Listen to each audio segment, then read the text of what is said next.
Sekali lagi, melalui kesempatan ini kami juga menyambut dengan penuh sukacita Bapak Dr. Henry Ongkowijoyo yang boleh datang jauh-jauh dari Jakarta untuk bisa bertemu dengan kami dan menjadi pemateri di dalam seminar hari ini. Untuk Pak Eko tunggu dulu ya, saya mau memberikan satu pantun untuk Pak Henry. Jadi untuk Pak Eko besok saja. Jangan lupa cakepnya ya. Tampung hujan dalam baki, bakinya jatuh dekat api. Selamat datang Pak Henry, sehat selalu dan selalu diberkati. Nah, tepuk tangannya mana? Ini tepuk tangan khusus untuk saya ya. Terima kasih, terima kasih. Baik, sebelum kita masuk di dalam materi hari ini, kami juga menyapa Bapak Ibu yang bergabung di dalam Zoom. Kami bersyukur karena Bapak Ibu boleh memberikan waktu kepada kami untuk bisa bergabung di dalam seminar hari ini. Saya percaya bahwa pada hari ini kita akan banyak diberkati oleh Tuhan melalui materi yang akan disampaikan.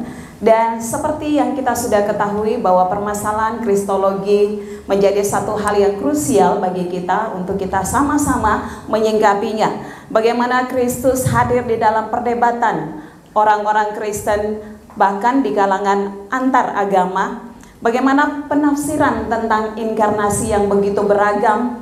Bagaimana orang memikirkan. Pada waktu kita belajar mengenai doktrin Allah, ya pada waktu kita belajar mengenai doktrin Kristus, kita belajar mengenai doktrin keselamatan dan seterusnya, itu masuk ke dalam ranah studi sistematika atau studi dogmatika. Tetapi pada waktu kita belajar mengenai pengantar surat Paulus, ya kita belajar mengenai pengantar Injil, kita belajar mengenai pengantar daripada 5 kitab Musa dan seterusnya begitu ya, itu masuk di dalam ranah studi biblika. Nah, apa yang membedakan ya antara biblika dengan sistematika? Itu bagaimana di dalam biblika ya sejarah itu memainkan peranan yang penting. Ya sehingga pada waktu saudara belajar mengenai sistematika misalnya, saudara belajar mengenai doktrin Allah misalnya begitu ya, maka yang saudara pelajari adalah seluruh Alkitab itu belajar mengatakan mengenai Allah itu apa saja. Kemudian dikategori-kategorikan. Oh, berbicara mengenai sifat-sifat Allah itu apa saja. Berbicara mengenai nama Allah itu apa saja. Berbicara mengenai karya Allah itu apa saja. Itu yang kita pelajari pada waktu kita belajar sistematik.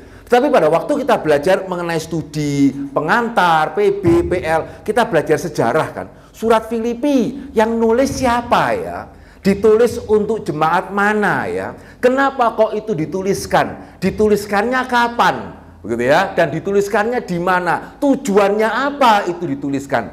Betul ya? Jadi pada waktu kita belajar mengenai pengantar, hal-hal seperti itu yang kita bahas. Ya pada waktu saudara membaca commentary, saudara membaca study Bible begitu ya, saudara menemukan bagian introduction-nya, yang dibahas ada hal-hal yang berkenaan dengan sejarah. Siapa penulis, siapa penerima, ditulis kapan, ditulis di mana, itu semua merupakan hal-hal sejarah.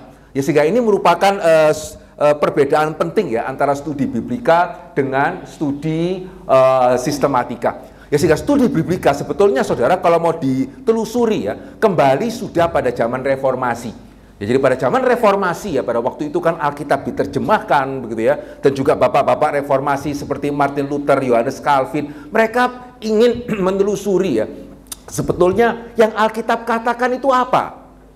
Tidak bisa sekedar apa yang gereja katakan, tetapi yang Alkitab sendiri katakan itu apa. Bapak-bapak gereja abad pertama mengatakan apa, nah itu sejarahku. Ya, jadi ditelusuri terus kepada sumber yang pertama. Itu kenapa Alkitab diterjemahkan, ya supaya orang-orang Kristen bisa, oh hamba Tuhan tuh mengatakan kalimat itu ya, betul nggak ya Alkitab mengatakan hal yang sama. Ya itu namanya kita menelusuri dari sejak sejarah mula-mulanya.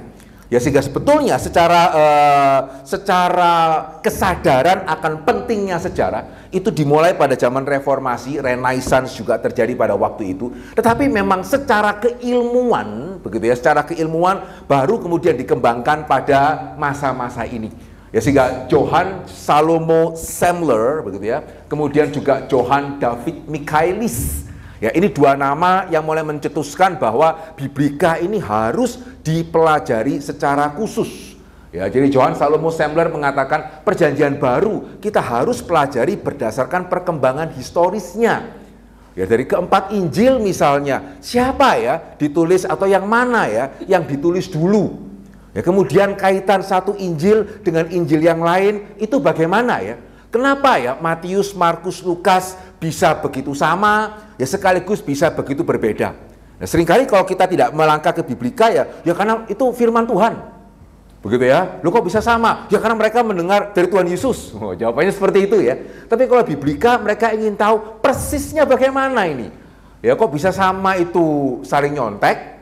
Begitu ya, ada kata saling memakai, siapa memakai siapa. Nah, itu maksudnya ya. Jadi ingin mempelajari perjanjian baru berdasarkan perkembangan historisnya. Paulus tulis surat mana dulu ini? Galatia dulu atau Roma dulu? Ya, kemudian Yakobus menulis suratnya itu kapan ya? Itu namanya perkembangan historis. Dan pada waktu masuk kepada Johann David Michaelis, nah di sini kita mulai melihat ya, sepertinya ada upaya untuk membedakan antara sistematika dengan Biblika. Ya, jadi dia mengatakan ya sebuah dokumen harus dibedakan dari pendekatan teologis. Begitu ya. Jadi kalau kita percaya Yesus itu adalah anak Allah, itu teologis. Ya, betulkah Yesus itu secara historis adalah anak Allah ataukah itu cuma merupakan keyakinan gereja? Tadi dikatakan ya, kita percaya mengenai dua natur Kristus. Itu betulkah secara sejarah atau ya cuma secara teologi saja gitu ya? Gereja percaya akan hal itu. Ya, sehingga saudara, di sini kita mulai melihat ya bagaimana pada waktu kita masuk kepada pendekatan Biblika ya, yang ditanyakan bukan cuma sekedar apa.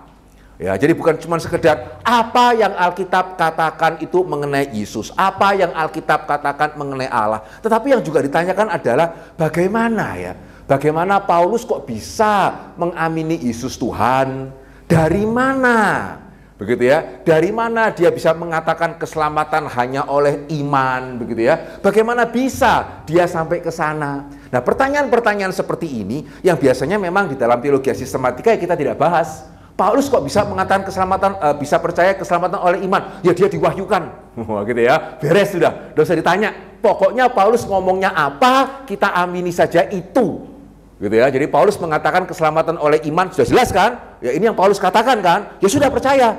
Ya sementara kalau Biblika, kok bisa ya Paulus percaya itu ya? Dari mana ya dia percaya itu? Dan bukan cuma sekedar dia tidur kah? Terus tiba-tiba dapat wahyu kah? Ketika dia melek, oh tiba-tiba dia tahukah begitu ya, keselamatan itu oleh iman, dan dia tulis begitu ya. Apakah seperti itu ataukah ada prosesnya?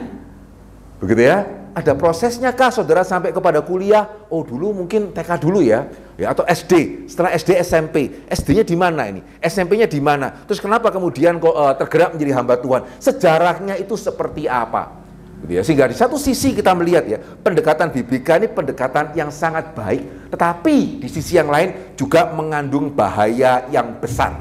Ya karena Biblika itu menekankan sekali sejarah, maka presaposisi ya, maka sudut pandang Biblika itu adalah sesuatu hal yang tidak bisa terjadi di dalam sejarah, berarti itu tidak bisa terjadi.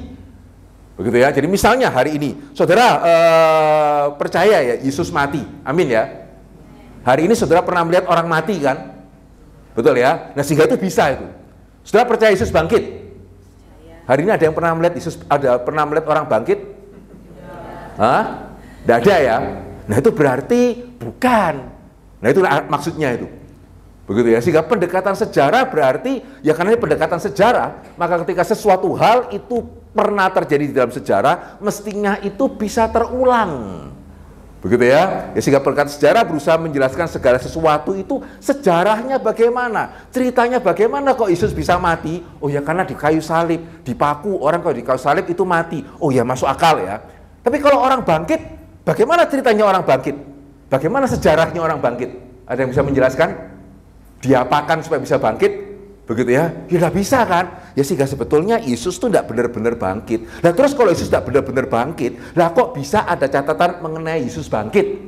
Ya sejarahnya bagaimana? Begitu ya. Nah ini yang mereka berusaha untuk menjelaskan. Oh iya, karena sebetulnya Yesus itu tidak bangkit, tetapi karena para murid itu sedemikian mengagumi Tuhan Yesus, begitu ya, sehingga mereka itu berhalusinasi misalnya, ya sehingga mereka yakin sendiri bahwa Yesus itu bangkit, dan setelah sekian puluh tahun berlalu, setelah sekian puluh tahun berlalu, maka cerita mengenai Yesus ditambah, sehingga dari sebetulnya Yesus itu adalah orang biasa, begitu ya, orang biasa, tetapi ya karena ya seperti inilah. Saudara tahu yang namanya Candi Sewu kan? Tahu ya? Begitu. Ada yang tahu nggak cerita berdirinya Candi Sewu? Tahu ya? Jadi ada satu orang raja, gitu ya, jatuh cinta dengan seorang wanita, ya mau melamar wanita ini menjadi permaisurinya. Ya, tapi wanita ini sebetulnya tidak mau, cuma juga tidak berani nolak. Sehingga dia mengatakan ya, kalau Baginda bisa membangunkan bagi saya 1000 candi di dalam waktu 1 malam, begitu ya, saya bersedia untuk menikah. Wah, raja ini ternyata sakti ya, sehingga dia mengundang para jin, begitu ya, sehingga kemudian cepat sekali dalam semalam itu jadi ya, sehingga ketika melihat itu ya, permaisurinya tuh calon yang akan dinikahi ini khawatir ya, wah kalau seperti ini ya bisa ini ya 1000 dalam 1 malam, sehingga kalau bisa ya berarti saya mesti menikah dengan dia, begitu. Padahal dia tidak mau menikah, sehingga bagaimana caranya? Caranya adalah ya dia curang ya, jadi ada ayam jago itu ya, dia sinari sehingga ayam ini merasa sudah pagi, kemudian ayamnya berkokok ya, sehingga waktu ayamnya berkokok, wah jinnya ini merasa sudah pagi ya, ternyata jin di Indonesia sama dengan Dracula di Amerika gitu ya. Jadi kalau lihat matahari tidak berani ya, sehingga pada waktu dengar suara ayam berkokok, wah semua jinnya lari ya, sehingga hanya jadi 999 kuil, begitu ya. Sehingga kemudian raja ini cari tahu kenapa ini bisa gagal, ternyata ketahuan ya, yang wanita ini curang ya, sehingga raja itu marah mengutuk wanita ini, sehingga akhirnya sang wanita ini ceritanya menjadi kuil yang ke-1000 gitu. Saudara, amin nggak Candi Sewu berasal dari situ? Enggak. Hah? Enggak ya? Nah terus kenapa kok bisa ada cerita itu? Nah itu yang diselidiki, begitu ya. Ya sehingga coba dulu ya, saudara tidak percaya Candi Sewu dari sana, tapi percaya Yesus bangkit ya? Amin. Hah? Kok bisa ya? Ceritanya dari mana ya? Nah, seringkali kita mengatakan, yes pokoknya begitu. Nah gitu ya. Nah berarti ini nggak benar ini. Ya karena cuma sekedar pokoknya, berarti keyakinanmu ya, kalau kamu tuh pokoknya, berarti keyakinanmu tuh keyakinan Alkitab atau cuman keyakinan gereja, begitu ya. Nah sehingga saudara, ini yang menjadi kesulitan dari banyak khususnya juga kaum Injili ya, berkenaan dengan Biblika ini mesti bagaimana ini, pendekatan kita itu seperti apa. Di satu sisi ya, ada yang kemudian pendekatannya adalah kita terima saja, ya karena kita kan tidak boleh pokoknya, begitu ya. Tetapi kalau kita terima saja, berarti bagaimana ya? Kalau Yesus mati, oke lah, karena hari ini memang orang mati. Tapi kalau Yesus bangkit, hari ini kan nggak ada orang bangkit. Yesus 5 roti 2 ikan, ya kasih makan 5.000 orang, begitu ya. Kan hari ini nggak ada itu, yang 5 roti 2 ikan kasih makan 5.000 orang. Ya sehingga kita mesti terima ini bagaimana? Sehingga bagi sebagian teolog Kristen ya, yang menerima begitu saja pendekatan ini, akhirnya mereka mengatakan, oh enggak, 5 roti 2 ikan itu sebetulnya awalnya ada seorang anak gitu ya, yang kasih kepada Tuhan Yesus makanan, ya sehingga orang-orang yang hadir itu akhirnya merasa malu. Gitu ya, karena mereka merasa malu, maka akhirnya mereka mengeluarkanlah, masing-masing membawa, sebetulnya masing-masing sudah membawa bekal, tapi sebelumnya itu egois, disimpan sendiri gitu ya. Tapi karena mereka melihat ada seorang anak bisa begitu murah hati memberikannya kepada Yesus, akhirnya yang tadi sudah bawa itu mengeluarkan semua bekal, membagi-bagikannya kepada yang lain. Itu ceritanya. Kemudian dia dengan berlalunya waktu, juga sama seperti tadi ya, Candi Sewu itu ada, begitu ya, dan memang ada 999, ada yang bentuknya agak mirip wanita gitu ya, sehingga kemudian timbullah cerita menjadi semakin cerita menjadi semakin cerita, menjadi cerita rakyat, akhirnya muncul cerita tadi. Sama, Injil itu juga seperti itu. Ya, sehingga kalau kita menerima begitu saja ya, kita akan menjadi seperti Esau yang kehilangan hak sulung. Sehingga hari ini kita melihat, kalau ada bahkan di antara seminari juga yang mengatakan, enggak lah, Yesus itu ya nggak sungguh-sungguh menebus dosa, kematiannya dia itu teladan kasih Allah. Saudara tahu itu berasal dari mana? Ya, karena mereka secara tanpa mereka menerima begitu ya pendekatan biblika ini begitu saja, ya sehingga hal-hal yang dirasa tidak masuk akal, ya hal-hal yang dirasa itu tidak rasional, mereka mengatakan awalnya bukan seperti itu, tetapi dengan berjalannya waktu, maka kemudian dari mulut ke mulut ditambah-tambahi, dari mulut ke mulut ditambah-tambahi, sehingga akhirnya jadilah Alkitab kita. Ya, sehingga bagi mereka yang mempunyai pendekatan seperti ini, ya mereka mengatakan Injil itu ditulisnya lama. Begitu ya, ada yang 70, tahun 80, bahkan beberapa mengatakan seperti Injil Lukas itu kemungkinan ditulisnya itu 150, Injil Yohanes 150, begitu ya. Kenapa? Karena semakin jauh, ya semakin jauh Injil itu dari peristiwa aslinya, ya bumbunya semakin banyak. Begitu ya, perkembangannya semakin banyak, sehingga disitulah mereka mengatakan dari situlah kita bisa memiliki cerita-cerita yang ada sekarang, karena itu dibumbu-bumbui dengan berjalannya waktu. Ya, sehingga kalau pendekatan ini kita terima begitu saja ya, wah kita bisa menjadi orang-orang yang kehilangan hak sulung. Begitu ya, ya sehingga itu kenapa ya banyak tokoh gereja khusus juga dari Injili ya, pendekatannya adalah ya sudahlah tolak saja. Begitu ya, tolak saja, ya, jangan diterima sama sekali.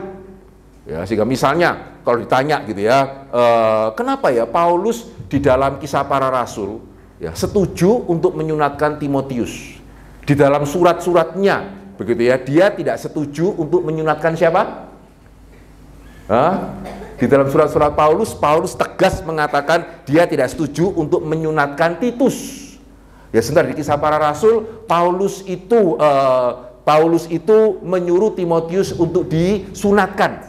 Ya, sehingga bagi mereka yang menerima yang pandangannya adalah terima saja, mereka kan mengatakan ya ini begitu ya, ya memang Lukas itu ya menulis Kisah Para Rasul itu untuk mendamaikan kubu Paulus dengan kubu Petrus.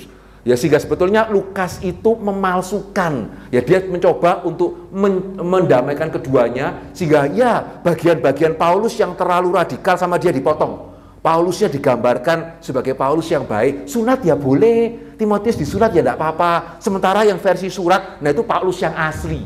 Nah itu yang menerima pendekatan terima saja ya, sementara yang tolak saja seringkali pendekatannya ya tidak tahu, pokoknya dua-dua benar.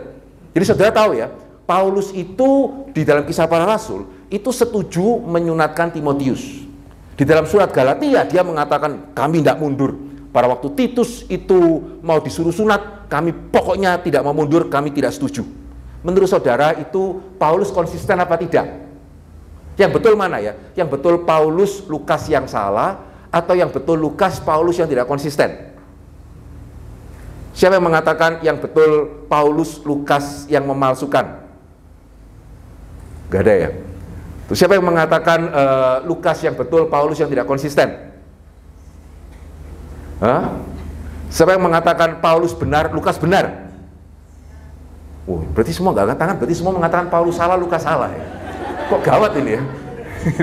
Ini lebih gawat dari yang pertama ini gitu ya. Jadi ya gimana? Kan betul ya, saudara kalau baca Kisah Para Rasul ya, Paulus menyuruh Timotius disunat. Sementara Galatia ya, dia mati hidup pokoknya Titus diminta oleh orang-orang sunat. Enggak ya enggak. Ayo konsisten enggak? Konsisten enggak? Mau ngomong enggak itu kok ya kelihatannya memang enggak konsisten, tapi mau ngomong enggak, mau ngomong iya ada Pak Deki di sini gitu ya. Jadi gimana ya, konsisten enggak ya? Bagi orang yang terima saja ya jelas enggak lah. Dan mereka mengatakan, sebagian mengatakan ya memang Lukas ini yang sengaja memang dia itu merubah supaya kelihatannya akor, nggak berantem gitu ya. Ya sementara kalau yang bagi yang menerima, yang tolak saja, meskipun tidak bisa menjawab, pokoknya dua-dua benar, gitu ya. Jadi konsisten. Jadi mana yang betul? Dua-dua benar. Ya Paulus itu konsisten, tetapi Lukas juga tidak salah. Kok bisa? Ya harus pokoknya. Gitu ya. Nah saudara, masalahnya adalah ya kalau kita memakai pendekatan sudah tolak saja, kita akan kesulitan di dalam mempertanggungjawabkan iman. Ya sehingga akhirnya orang Kristen, orang-orang di luar kekristenan merasa, oh kekristenan itu pokoknya, gitu ya. Nah begitu kita pokoknya, siapa kita akan kesulitan di dalam bersaksi. Ya siapa mau percaya kesaksian orang yang pokoknya? Kamu membunuh ya? Enggak. Pokoknya loh, ini ada buktinya foto, pokoknya itu bukan saya, gitu ya. Loh itu fotomu, terus pokoknya bukan saya, ya masuk dia, begitu ya. Ya sehingga kalau kita pendekatannya adalah tolak saja, gitu, sudah nggak usah biblika, kita sistematika saja, begitu ya. Yang penting pokoknya saya percaya Lukas benar, Paulus benar, meskipun saya tidak bisa menjelaskan, pokoknya saya percaya dua-dua benar. Nah, bagaimana kita bisa menjelaskan kepada jemaat? Bagaimana kita bisa mempertanggungjawabkan iman, dan khususnya yang penting ya, bagaimana kita juga bisa untuk memenangkan orang muda. Ya karena sekarang kaum muda dengan segala media sosial yang berusaha mengajari mereka gitu. Sementara mereka ke gereja dan mereka melihat, oh hamba Tuhan saya pokoknya. Padahal jelas-jelas di sini Paulus versi Lukas dengan Paulus versi Paulus beda. Begitu ya. So jangan pikir jemaat nggak tahu. Ya, jemaat itu mungkin sekali tahu, terus kenapa mereka nggak nanya? Karena mereka nggak yakin kita bisa jawab, gitu ya. Daripada tanya kemudian dimarahin, mending saya nggak tanya, tapi sambil nggak tanya, sambil mereka itu ragu, betul nggak ya? Gitu ya, manusia bisa bangkit ya? Apa iya ya? Kan di dalam sejarah itu nggak ada. Ya mereka nggak nanya sih, ya tetapi keraguan itu ada di dalam hati mereka. Ya, sehingga pendekatan yang betul itu bagaimana yang kita akan pakai sebentar ini ya. Pendekatan yang betul adalah kita mesti tebus. Ya, sehingga di dalam teologi reform kita mempunyai wawasan dunianya ya. Itu adalah creation, fall, redemption, dan consummation. Ya, penciptaan, kejatuhan, penebusan, dan konsumasi. Ya, sehingga di dalam reform worldview ya, pendekatan kita itu bukan tolak saja. Segala sesuatu pokoknya tolak. Karena Allah menciptakan itu baik, begitu ya, sehingga tidak bisa saudara sembarangan tolak. Allah menciptakan itu baik, tapi juga kalau gitu kita terima saja deh. Ya kita mesti hati-hati karena ciptaan Allah yang baik itu sudah jatuh ke dalam dosa. Ya, sehingga saudara cuma sekedar terima, begitu ya. Waduh, itu bisa membawa diri ke dalam pencobaan. Sehingga terus bagaimana Pak? Solusinya itu adalah tebus. Ya, sehingga cerita yang paling baik ya untuk menjelaskan menebus itu maksudnya seperti apa, begitu ya. Cerita yang paling baik adalah saudara tahu ya, di dalam ketika Israel akan keluar dari Mesir, Tuhan memberikan perintah apa? Sebelum mereka keluar dari Mesir, Tuhan kasih perintah apa? Yang bisa jawab boleh minta tambahan nilai dari siapa ini? Ya, pada waktu Israel mau keluar dari Mesir, Tuhan kasih perintah apa sama orang Israel? Apa? Jangan cuma keluar kamu mesti apa? Beribadah. Ada yang kurang, ada jawabannya agak kurang kontroversial jawabannya ini ya. Ada jawaban yang lebih kontroversial. Disuruh apa? Orang Israel disuruh untuk merampasi orang-orang Mesir. Begitu ya. Kamu jangan cuma keluar begitu aja, kamu minta. Gitu ya, dari orang Mesir kamu minta emas, perak, akhirnya orang Mesir digerakkan Tuhan kasih betulan. Begitu ya, sehingga saudara pada waktu baca cerita ini ya, saudara gak merasa aneh gak? Tuhan kok suruh orang Israel merampasi orang-orang Mesir ya? Begitu ya, kok Tuhan suruh orang ngerampas begitu ya? Karena memang itu keadilan Tuhan ya. Memang itu hak orang Israel yang sudah diperbudak selama sekian ratus tahun. Begitu ya, sehingga itu kenapa bukannya Tuhan sewenang-wenang ya menyuruh orang Israel untuk meminta dari orang Mesir, dan orang Mesir pun juga dengan murah hati memberi ya karena mereka tahu. Begitu ya, sekian ratus tahun tuh orang Israel diperbudak, itu upahnya berapa itu. Sehingga itu sebetulnya merupakan hak daripada orang Israel. Tapi yang lebih penting adalah, saudara tahu nggak ya, dari emas perak yang dirampas, itu nantinya jadi apa? Apa? Jadi tabernakel, jadi apa lagi? Bagus ya, satu jadi tabernakel, jadi apa lagi? Jadi anak lembu emas. Begitu ya, jadi anak lembu emas. Sehingga ini adalah satu cerita yang sangat bagus di dalam menolong kita memahami hal ini ya. Kalau orang Israel pada waktu pendekatannya tolak saja, saya tidak mau mengambil dari orang-orang Mesir begitu ya. Ya mereka mau bangun tabernakel pakai apa? Begitu, pakai pasir. Ya tidak bisa kan? Betul ya? Ya, sehingga kalau mereka tolak saja, mereka tidak bisa membangun tabernakel. Nah masalahnya pada waktu itu mereka terima saja tanpa hati-hati, sehingga akhirnya dari sana jadilah anak lembu emas. Begitu ya, sehingga dari emas yang sama yang diambil dari orang Mesir, begitu ya. Bagaimana satu sisi kalau mereka tolak saja, mereka tidak bisa membangun tabernakel, tetapi kalau mereka terima saja dan tidak hati-hati, jatuhnya itu menjadi lembu emas. Sehingga itu kenapa ya, menebus berarti pada waktu kita mendengar pendapat-pendapat seperti ini, kita boleh coba pikirkan. Tetapi kita mesti memakainya dengan hati-hati. Dan pada waktu kita memakainya dengan hati-hati, betul-betul itu bisa menguatkan iman Kristen. Ya seperti tadi misalnya, loh Paulus berarti bagaimana ya Pak ya? Di Kisah Para Rasul katanya dia itu menyuruh Timotius disunatkan. Ya kemudian di surat-suratnya dia tidak setuju Titus disunatkan. Apakah berarti dia tidak konsisten? Loh tidak, dia konsisten. Loh kok bisa Pak? Ada yang mau jawab? Ya, kenapa ya Paulus tidak mau menyunatkan Titus, tetapi malah menyunatkan Timotius? Itu konsisten enggak? Oh ya, pertanyaan pertama itu selalu aman, gampang ya. Konsisten. Yang kedua mulai agak sulit. Kok bisa? Begitu ya. Coba ya saya kasih contoh ya untuk menjawab ya. Ada satu saudara, ada orang tua punya 2 anak. Ya, anak yang pertama, ya itu kalau dia belum selesai belajar, orang tuanya tidak boleh dia nonton TV. Anak kedua, begitu ya, meskipun belum selesai belajar, kalau dia, Pak saya nonton TV dulu ya, setelah itu saya belajar. Ya silakan. Ini orang tua yang baik nggak? Hah? Ya, tidak atau tergantung? Hah? Ayo coba. Ya, tidak atau tergantung. Siapa yang ya? Ini orang tua yang baik ini. Begitu ya? Gak ada ya? Saya mengatakan ini bukan orang tua yang baik. Saya mengatakan ini tergantung. Hah? Mungkin boleh dari sini nanti ada satu foto gitu. Jadi yang angkat tangan dapat nilai tambah gitu ya. Ya, tergantung ya. Oke, bagus ya. Tergantung apa? Tergantung anaknya. Ya bener lah, konteks anaknya, betul, gak salah gitu ya. Tergantung konteks anaknya. Ada anak itu yang memang tipenya itu dikasih tanggung jawab bisa. Ya udah ya, kamu nonton dulu ya, setelah itu belajar. Iya, ada anak bisa gitu tuh. Ada anak yang kalau nggak ditungguin, begitu ya, nggak belajar betulan itu. Ya sehingga pada waktu orang tua menetapkan 2 kebijakan yang berbeda, bukan berarti belum tentu dia itu pilih kasih. Gitu ya, ya karena memang dua konteks anaknya itu lain. Nangkep ya? Ya sehingga harus kalau tidak sama itu tidak konsisten. Tidak harus. Demikian juga apa yang membedakan Titus dengan Timotius. Titus itu memang bukan orang Yahudi. Itu kenapa Paulus tidak setuju dia disunatkan. Timotius itu mamanya Yahudi. Begitu ya, sehingga itu kenapa bagi Paulus tidak masalah kalau Timotius itu disunatkan. Lihat ya.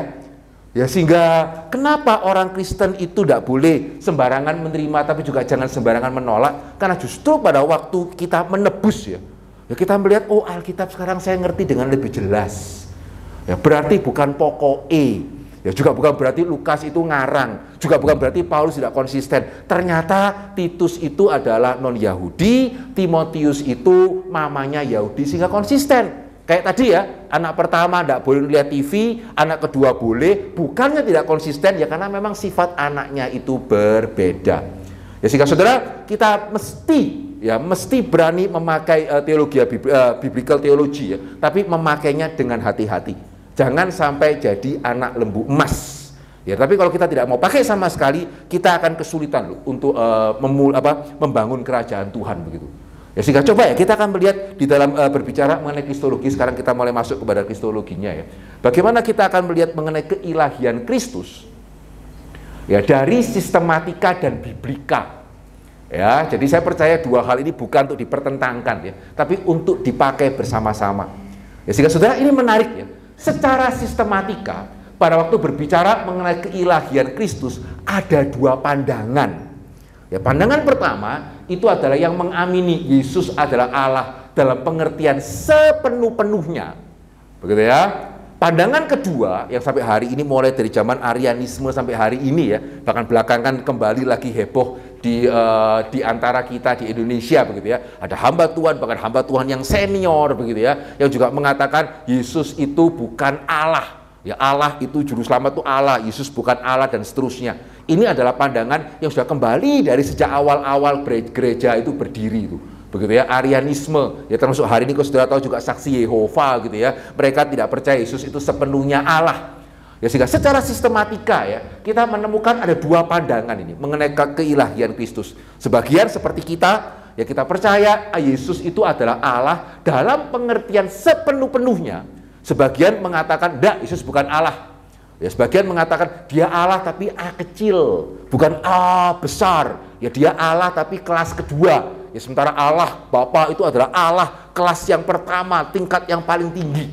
Ya, sehingga dalam sistematik dalam hal ini, kalau kita mau bagi pembagian besarnya, ada dua pembagian seperti ini. Nah, menariknya pada waktu kita mendekati dengan pandangan biblika, begitu ya, juga ada dua pandangan yang sepertinya sama dengan sistematik, padahal tidak. Ya, jadi kalau sistematik tadi dua pandangan, satu percaya Yesus Allah dalam pengertian sepenuh-penuhnya, satu lagi percaya Yesus Allah tapi A kecil, nggak sungguh-sungguh Allah, Allah yang diciptakan dan seterusnya. Menariknya ya, kalau biblika ya, semua teolog biblika itu percaya Alkitab mengatakan Yesus Allah. Gitu ya, seperti teolog biblika itu percaya Alkitab mengatakan Yesus Allah, termasuk yang tidak percaya Alkitab firman Allah pun, gitu ya, percaya bahwa Alkitab mengatakan Yesus itu Allah. Loh, kok bisa? Ya karena mereka tapi tetap ada dua perbedaan ya. Ya, jadi kalau di dalam biblika, yang pertama seperti kita, ya kita percaya bahwa Yesus Allah dalam pengertian sepenuh-penuhnya dari semula. Ya memang pada waktu Yesus datang ke dalam dunia ini, dia sudah menyatakan diri kalau dia itu Allah. Ya, sementara sebagian teolog biblika yang lain mengatakan bahwa ya mereka tidak memungkiri bahwa Alkitab gitu ya mengatakan Yesus Allah, Injil Yohanes khususnya, tapi mereka mengatakan itu bukan dari semula. Bukan dari semula. Lihat ya perbedaannya ya. Kalau yang sistematika antara yang sepenuh-penuhnya dengan yang bukan sepenuh-penuhnya. Kalau yang biblika perbedaannya adalah yang percaya Alkitab mengatakan Yesus Allah dari semula dengan yang percaya bahwa Yesus itu bukan Allah dari semula, tapi setelah melalui berbagai proses. Ya, sehingga Injil Yohanes dituliskan kapan? Begitu ya, Injil Yohanes dituliskan tahun 100 lebih begitu ya. Sehingga melalui proses seperti tadi ya, sudah ada candi sewunya. Tapi pertanyaannya ya, jadi pertanyaan kita bukan cuma sekedar betulkah Yesus itu Allah sepenuh-penuhnya? Ya, tugas kita agak berat ya, karena kita juga mau tanya, betulkah Yesus Allah sepenuh-penuhnya itu dari awal? Begitu ya, dan bukan setelah melalui proses mitos kayak yang tadi saya contohkan begitu. Jadi bukan cuma pertanyaan, ingat ya, pertanyaan kita bukan cuma sekedar apakah Yesus Allah? Ya, tapi apakah Yesus Allah itu dari awal? Tahu dari mana? Begitu ya, bukan cuma sekedar pokoknya, enggak, dari awal berarti kita mau tahu ya, betulkah memang dari awalnya Yesus mengatakan itu? Ya, atau jangan-jangan kayak tadi ya, ada candi sewunya tapi ceritanya itu ngarang. Ya, jadi ada Yesusnya memang ada, dia memang mati, tapi yang kebangkitannya lah, yang mujizatnya itu karangan gereja. Betulkah seperti itu? Ataukah dari awal memang sudah begitu? Ya, ini tugas yang lumayan menantang ya. Jadi bukan cuman kita tanya apakah ya, betulkah Alkitab mengatakan Tuhan Yesus adalah Allah di dalam pengertian yang sepenuh-penuhnya. Ya, tapi kita juga akan tanya ya, betulkah dari awal gitu? Ataukah setelah melalui proses akhirnya muncullah karangan-karangan yang turun kepada kita adalah karangan-karangan itu? Ya, ataukah dari awal ya memang Yesus itu Allah, ya memang betul dia itu 5.002 ikan, begitu ya, jadi makan 5.000 orang, bukan pengembangan mitos, begitu ya. Dan yang ketiga, bagaimana kita menjawab ayat-ayat Alkitab yang mengindikasikan Yesus lebih inferior dibandingkan dengan Allah Bapa. Ya, sehingga kenapa ya sampai hari ini kalau mau dikatakan bidat yang paling bertahan dari sejak gereja mula-mula itu Arianisme. Ya, dibandingkan semua pengajaran yang salah begitu ya, yang paling bertahan sampai sekarang, yang bahkan masih trendy sampai sekarang, masih menghantui gereja sampai sekarang, itu adalah pandangan yang mengakui Yesus Allah tapi level kedua. Karena memang ya, dan sekali lagi ya, kita jujur sih, memang ya Alkitab sepertinya ada ayat-ayat yang menunjukkan akan hal ini. Begitu ya, ada ayat-ayat yang menunjukkan bahwa Yesus itu sepertinya lebih inferior daripada Allah Bapa ini. Ya, sehingga pendekatan sejarah berarti kita tidak boleh mengatakan, wis pokoknya saya tidak mau tahu ayat-ayat inilah, pokoknya saya percaya Yesus Allah. Loh, enggak. Ya, pendekatan sejarah berarti kita berani melihat ayat-ayat ini seperti tadi ya, kita berani mengakui memang sih Paulus di Kisah Para Rasul menyunatkan Timotius. Ya, Paulus di dalam surat-suratnya menolak menyunatkan Titus. Kita mengakui dan kita bukan pokoknya dua-dua benar, tapi kita menjelaskan Begitu ya. Ya, sehingga tiga ini yang kita akan bahas ya. Betulkah Alkitab mengatakan bahwa Yesus adalah Allah dalam pengertian sepenuh-penuhnya? Ya, ini pertanyaan sistematik. Ya, yang kedua, betulkah dari sejak awal sejarahnya, betulkah sejarahnya dari awal Yesus itu sudah Tuhan? Ini biblika. Ya, kemudian yang ketiga, bagaimana dengan ayat-ayat yang mengindikasikan sepertinya tidak gitu kok. Nah, bagaimana kita akan menjawab ayat ketiga pertanyaan ini? Ya, bagaimana kita akan menjawab ketiga pertanyaan ini secara biblika, tapi sekaligus juga menjawab secara sistematika. Nah, saudara, saya akan mengajak saudara melihat dari surat Paulus untuk menjawabnya. Loh Pak, kenapa kok surat-surat Paulus? Begitu ya? Ya, kenapa kok Paulus? Kalau sekali lagi ya, kalau biblika saudara mesti tanya mengapa. Gak cuman pokoknya Paulus firman Tuhan gitu ya. Ya kan Injil juga firman Tuhan. Ya, kisah para rasul kan firman Tuhan, Wahyu kan juga firman Tuhan begitu ya. Kejadian kan juga firman Tuhan. Kenapa kok Paulus? Ya, kenapa kita mau menjawab pertanyaan ini dari sudut pandang Paulus? Ya, karena yang pertama, Paulus menuliskan surat, bukan menuliskan cerita. Ya, sehingga semua tadi yang dianggap sebagai mitos itu kan cerita. Malin kundang. Ya, saudara, di mana itu beneran ada katanya batu yang kayak manusia gitu ya. Sumatera ya. Betul ya? Ya, sehingga ada batu yang manusia, oh berarti ini dulu ada anak yang durhaka dikutuk jadi batu ini gitu ya. Ya, sehingga itu semua kan persamaannya apa ya? Persamaannya semua itu kan cerita. Ya, sehingga Injil karena cerita kemudian dianggap sama dengan cerita-cerita rakyat seperti tadi. Nah, menariknya di sini kan jelas ya, Paulus kan tidak menulis cerita. Paulus kan menulis surat. Surat itu kan lebih formal. Surat itu kan mesti lebih bisa dipertanggungjawabkan. Ya, itu kenapa kita berangkat dari Paulus meskipun kita percaya Injil juga bukan karangan. Ya, tapi kenapa kita berangkat dari Paulus? Karena dia sedang menuliskan surat. Surat itu tidak gampang dimitoskan. Beda dengan cerita. Ya, cerita lebih gampang dari mulut ke mulut kemudian berkembang begitu ya sampai akhirnya berbeda. Tapi surat, ya itu tidak semudah itu, surat kok. Dan yang kedua, nah ini yang sangat penting juga ya. Paulus itu, surat-surat Paulus sangat mungkin merupakan kitab-kitab perjanjian baru yang terawal dituliskan. Jika tadi saya mengatakan ya, kenapa mereka mengatakan Yesus yang bangkit itu sebetulnya Yesusnya Matius, bukan Yesus sesungguhnya. Karena mereka itu mengatakan Matius lah, Markus, Lukas, Markus masih agak mending ya. Dianggap ditulis sebelum tahun 70. Tapi Matius, wah itu mungkin tahun 80-an. Yohanes tahun 100-an. Lukas itu seringkali yang paling kasihan. Lukas itu karena memang tidak banyak gereja, bapak-bapak gereja yang mengutip dia ya. Sehingga kutipan untuk Lukas yang paling jelas itu baru muncul di akhir abad kedua. Sehingga bagi orang liberal mengatakan, kenapa nggak ada bapak gereja mengutip Lukas? Ya karena memang belum ditulis. Gitu ya, sehingga itu menunjukkan Lukas ditulisnya tahun 150 begitu ya. Itu kenapa ya? Karena sudah tahun 150 ya, berarti kan 120 tahun berlalu, ya mitosnya banyak. Begitu ya. Tapi kalau Paulus, tidak ada orang bisa mengatakan begitu. Ya karena jelas Paulus itu sebelum tahun 70 sudah mati.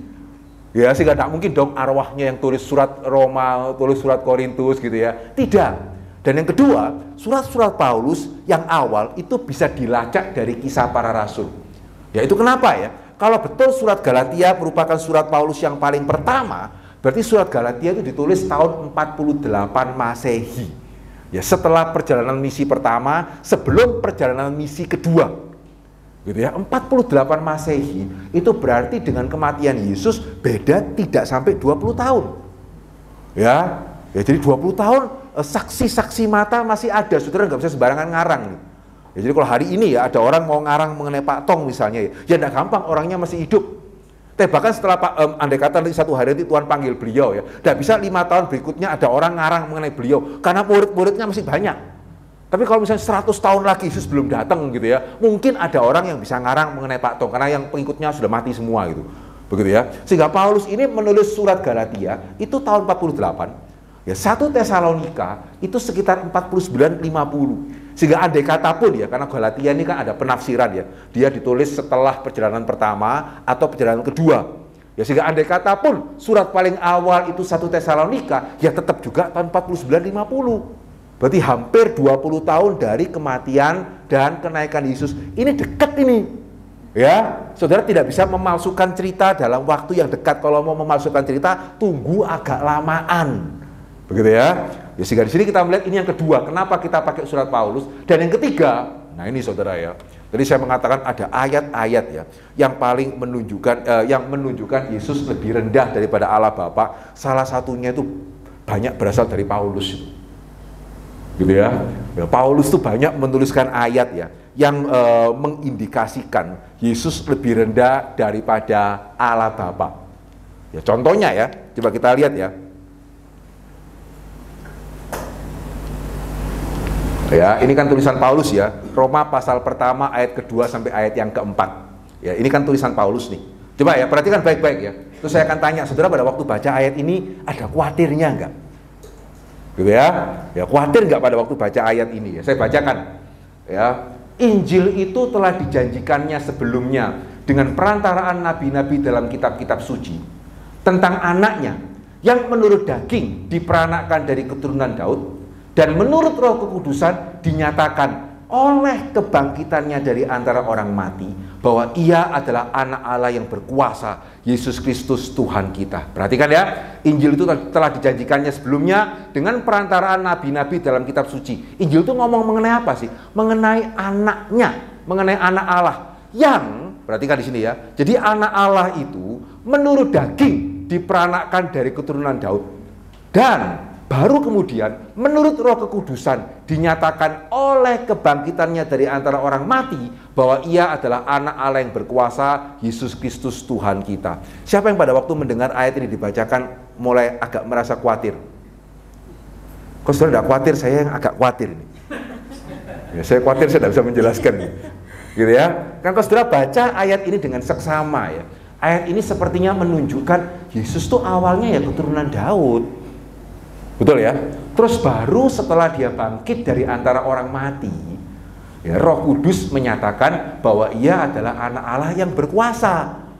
Jadi Yesus itu dari semula anak Allah atau menjadi anak Allah? Hah? Nangkap maksud saya ya? Gitu ya? Ya sehingga saudara membaca ayat ini ya bisa mengesankan Yesus ini awalnya keturunan Daud. Ada papanya namanya Yusuf adalah keturunan Daud. Itu kenapa Yesus adalah keturunan Daud. Kapan dia dinyatakan menjadi anak Allah yang berkuasa? Ya setelah dia bangkit dari antara orang mati. Ya sehingga heran juga ya mereka yang mengatakan Yesus bukan Allah kok jarang mengutip ayat ini. Apa mungkin tidak tahu? Jadi sekarang kita kasih tahu mereka ya. Wah Pak Henry sedang mempersulit diri gitu ya. Nah, kenapa kok malah dikasih tahu Pak gitu ya? Semoga mereka jangan lihat seminar kali ini gitu ya. Belum saya kasih tahu yang lebih serem lagi ya. Ya ini Paulus ini, gitu ya. Ya yang kedua, oke. Nah saudara, ini sengaja saya kasih warna yang berbeda ya. Ya karena di sini sama-sama ia, dia, tapi itu menunjuk kepada dua pribadi Allah yang berbeda. Ya sehingga pada waktu saya menerjemahkan gitu ya. Jadi yang merah itu menunjuk kepada Allah Bapa. Ya, yang warna biru itu menunjuk kepada Allah Anak, menunjuk kepada Kristus. Itu kenapa saudara lihat ya, kata Kristus itu kan biru itu. Sementara kata Allah itu kan merah. Ya, jadi semua yang saya kasih warna merahnya, ya dia merah, itu menunjuk kepada Allah Bapa. Sementara kemudian Kristus yang menuju kepada Allah Anak, itu saya kasih warna biru. Jika perhatikan, saya akan baca dengan langsung pakai Allah Bapa dan Allah Anak supaya saudara nggak bingung ya. Perhatikan baik-baik. Ya sebab segala sesuatu telah ditaklukkan oleh Allah Bapa, merah ini ya. Telah ditaklukkan oleh Allah Bapa di bawah kaki Allah Anak, di bawah kaki Kristus, begitu ya. Tetapi kalau dikatakan bahwa segala sesuatu telah ditaklukkan, maka teranglah bahwa Allah Bapa sendiri yang telah menaklukkan segala sesuatu di bawah kaki Kristus itu tidak termasuk di dalamnya. Tetapi kalau segala sesuatu telah ditaklukkan di bawah Kristus, maka Kristus sendiri sebagai anak akan menaklukkan dirinya di bawah Allah Bapa yang telah menaklukkan segala sesuatu di bawah Allah Anak, supaya Allah Bapa menjadi semua di dalam semua. Saudara tambah khawatir atau kurang khawatir ini? Wah, gitu ya. Untung juga yang ngomong Yesus kelihatannya lebih inferior, nggak tahu ayat ini, jarang dipakai ayat ini ya. Padahal ada loh. Jadi sekali lagi kita kasih tahu mereka gitu ya. Jadi saudara kalau dari ayat ini ya, lebih tinggi mana ayo? Allah Bapa atau Allah Anak? Gitu ya. Wah, ini gimana nih ya? Mau jawab Allah Bapa lebih tinggi kan? Oh ya, terima kasih. Dapat tak situ dulu ya. Nanti takutnya tersenggol. Ya, terima kasih. Ya, jadi kalau dari ayat ini ya, khusus kali ini ya Pak Deki akan memaafkan jawaban yang jujur ya. Jadi Allah Bapa sama Allah Anak tinggi mana kalau dari ayat ini? Masih nggak berani jawab ya. Tinggi mana? Hah? Gitu ya. Wah, puji Tuhan, berarti iman kita kuat gitu ya. Ya, mau ngomong tinggi Allah Bapa, tapi kan kita percaya Allah Tritunggal gitu ya. Yang berarti kan harusnya tidak boleh satu lebih tinggi daripada yang lain. Tapi saudara kita lihat ya, ayat-ayat ini ada. Ya, ayat-ayat ini ada. Sehingga di satu sisi ya, saya bisa ngerti, meskipun tidak membenarkan pasti. Dan nanti kita akan melihat kenapa tidak benar gitu ya. Tapi kita bisa mengerti kalau kenapa ya perdebatan yang paling tidak habis-habis ya. Dari sejak Bapak gereja sampai sekarang, saudara bayangkan ya hampir 2000 tahun ya. Orang itu terus memperdebatkan, orang Kristen, dosen Kristen, teolog Kristen begitu ya. Masih terus memperdebatkan ya, kalau saksi Yehova ya sudahlah kita mau ngomong apa lagi begitu ya. Tapi bahkan yang masih mengaku Kristen, bahkan masih mengaku Injili gitu ya. Ya mungkin malah juga mengaku reform gitu ya. Ya masih memperdebatkan bahwa Yesus ini Allah Bapa dengan Allah Anak, ini benarkah Allah ya Allah Anak itu setara dengan Allah Bapa? Ya karena memang ayat-ayat seperti ini itu ada. Gitu ya. Jadi kalau saudara membaca ayat-ayat ini ya, saudara susah loh untuk tidak mengatakan ya mau kurang jelas apa lagi gitu. Ya kalau yang tadi oke lah, mungkin secara pengkalimatan agak sedikit membingungkan ya kalau yang Roma tadi. Meskipun dia harusnya cukup jelas ya dari ayat tadi ya. Yesus itu keturunan Daud, setelah dia bangkit, Roh Kudus menyatakan dia sebagai anak Allah. Ya, tapi oke lah kalau itu agak sedikit kalimatnya rancu. Yang ini kan sudah sangat jelas. Ya khususnya kalau nyanya saya kasih warna seperti ini, terus saya langsung bacakan seperti tadi begitu ya. Mau kurang jelas apa lagi? Ya Allah Bapa itu yang menaklukkan segala sesuatu di dalam kaki Allah Anak. Ya sehingga kalau Allah Bapa menaklukkan segala sesuatu di bawah kaki Allah Anak, ya tidak mungkin Allah Bapa takluk kepada Allah Anak. Sebaliknya, ya Allah Anak itu menaklukkan diri di bawah diri Allah Bapa. Ya sehingga dari ayat ini, ya jelas ya Allah Bapa itu yang lebih tinggi dari Allah Anak. Ya sehingga apakah? Ya sekali lagi ya, kenapa saya membahas mengenai Paulus?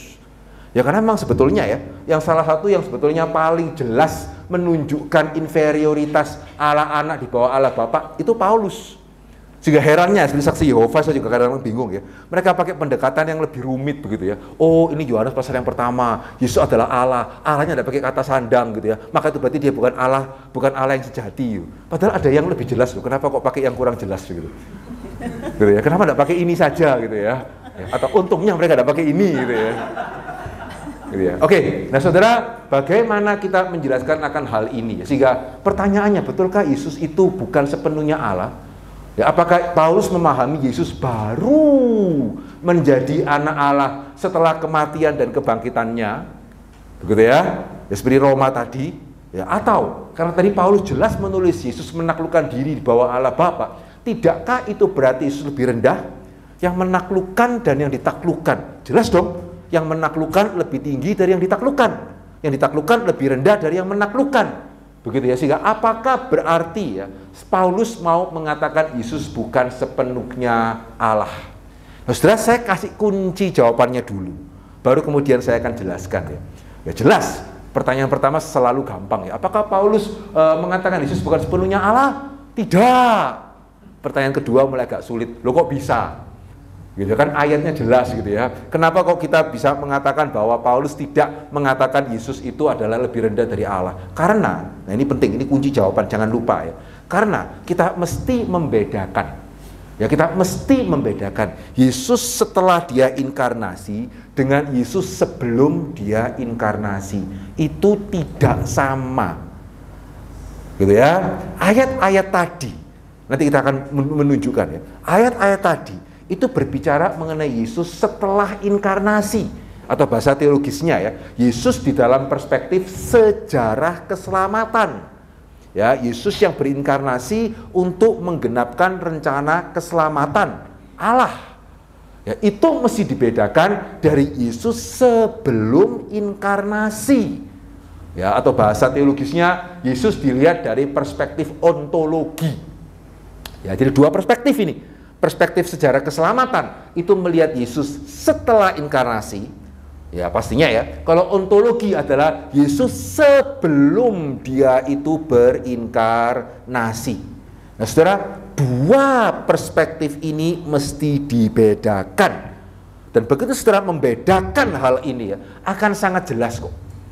Gitu ya. Jadi ayat-ayat tadi berbicara mengenai Yesus inkarnasi, ya betul, Yesus lahirnya memang anak Daud. Ya, Matius kan mengatakan begitu.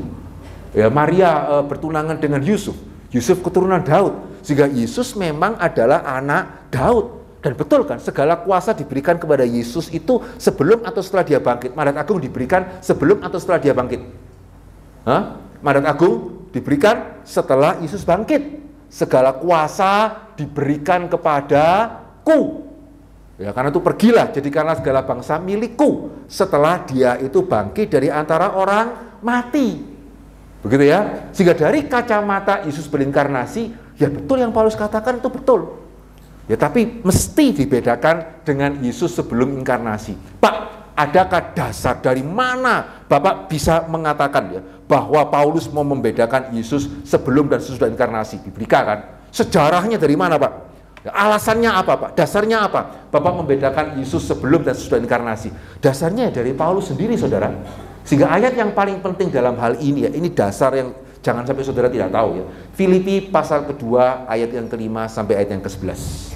Ya, coba ya kita buka bersama-sama Filipi pasal kedua ayat yang kelima sampai ayat yang ke-11.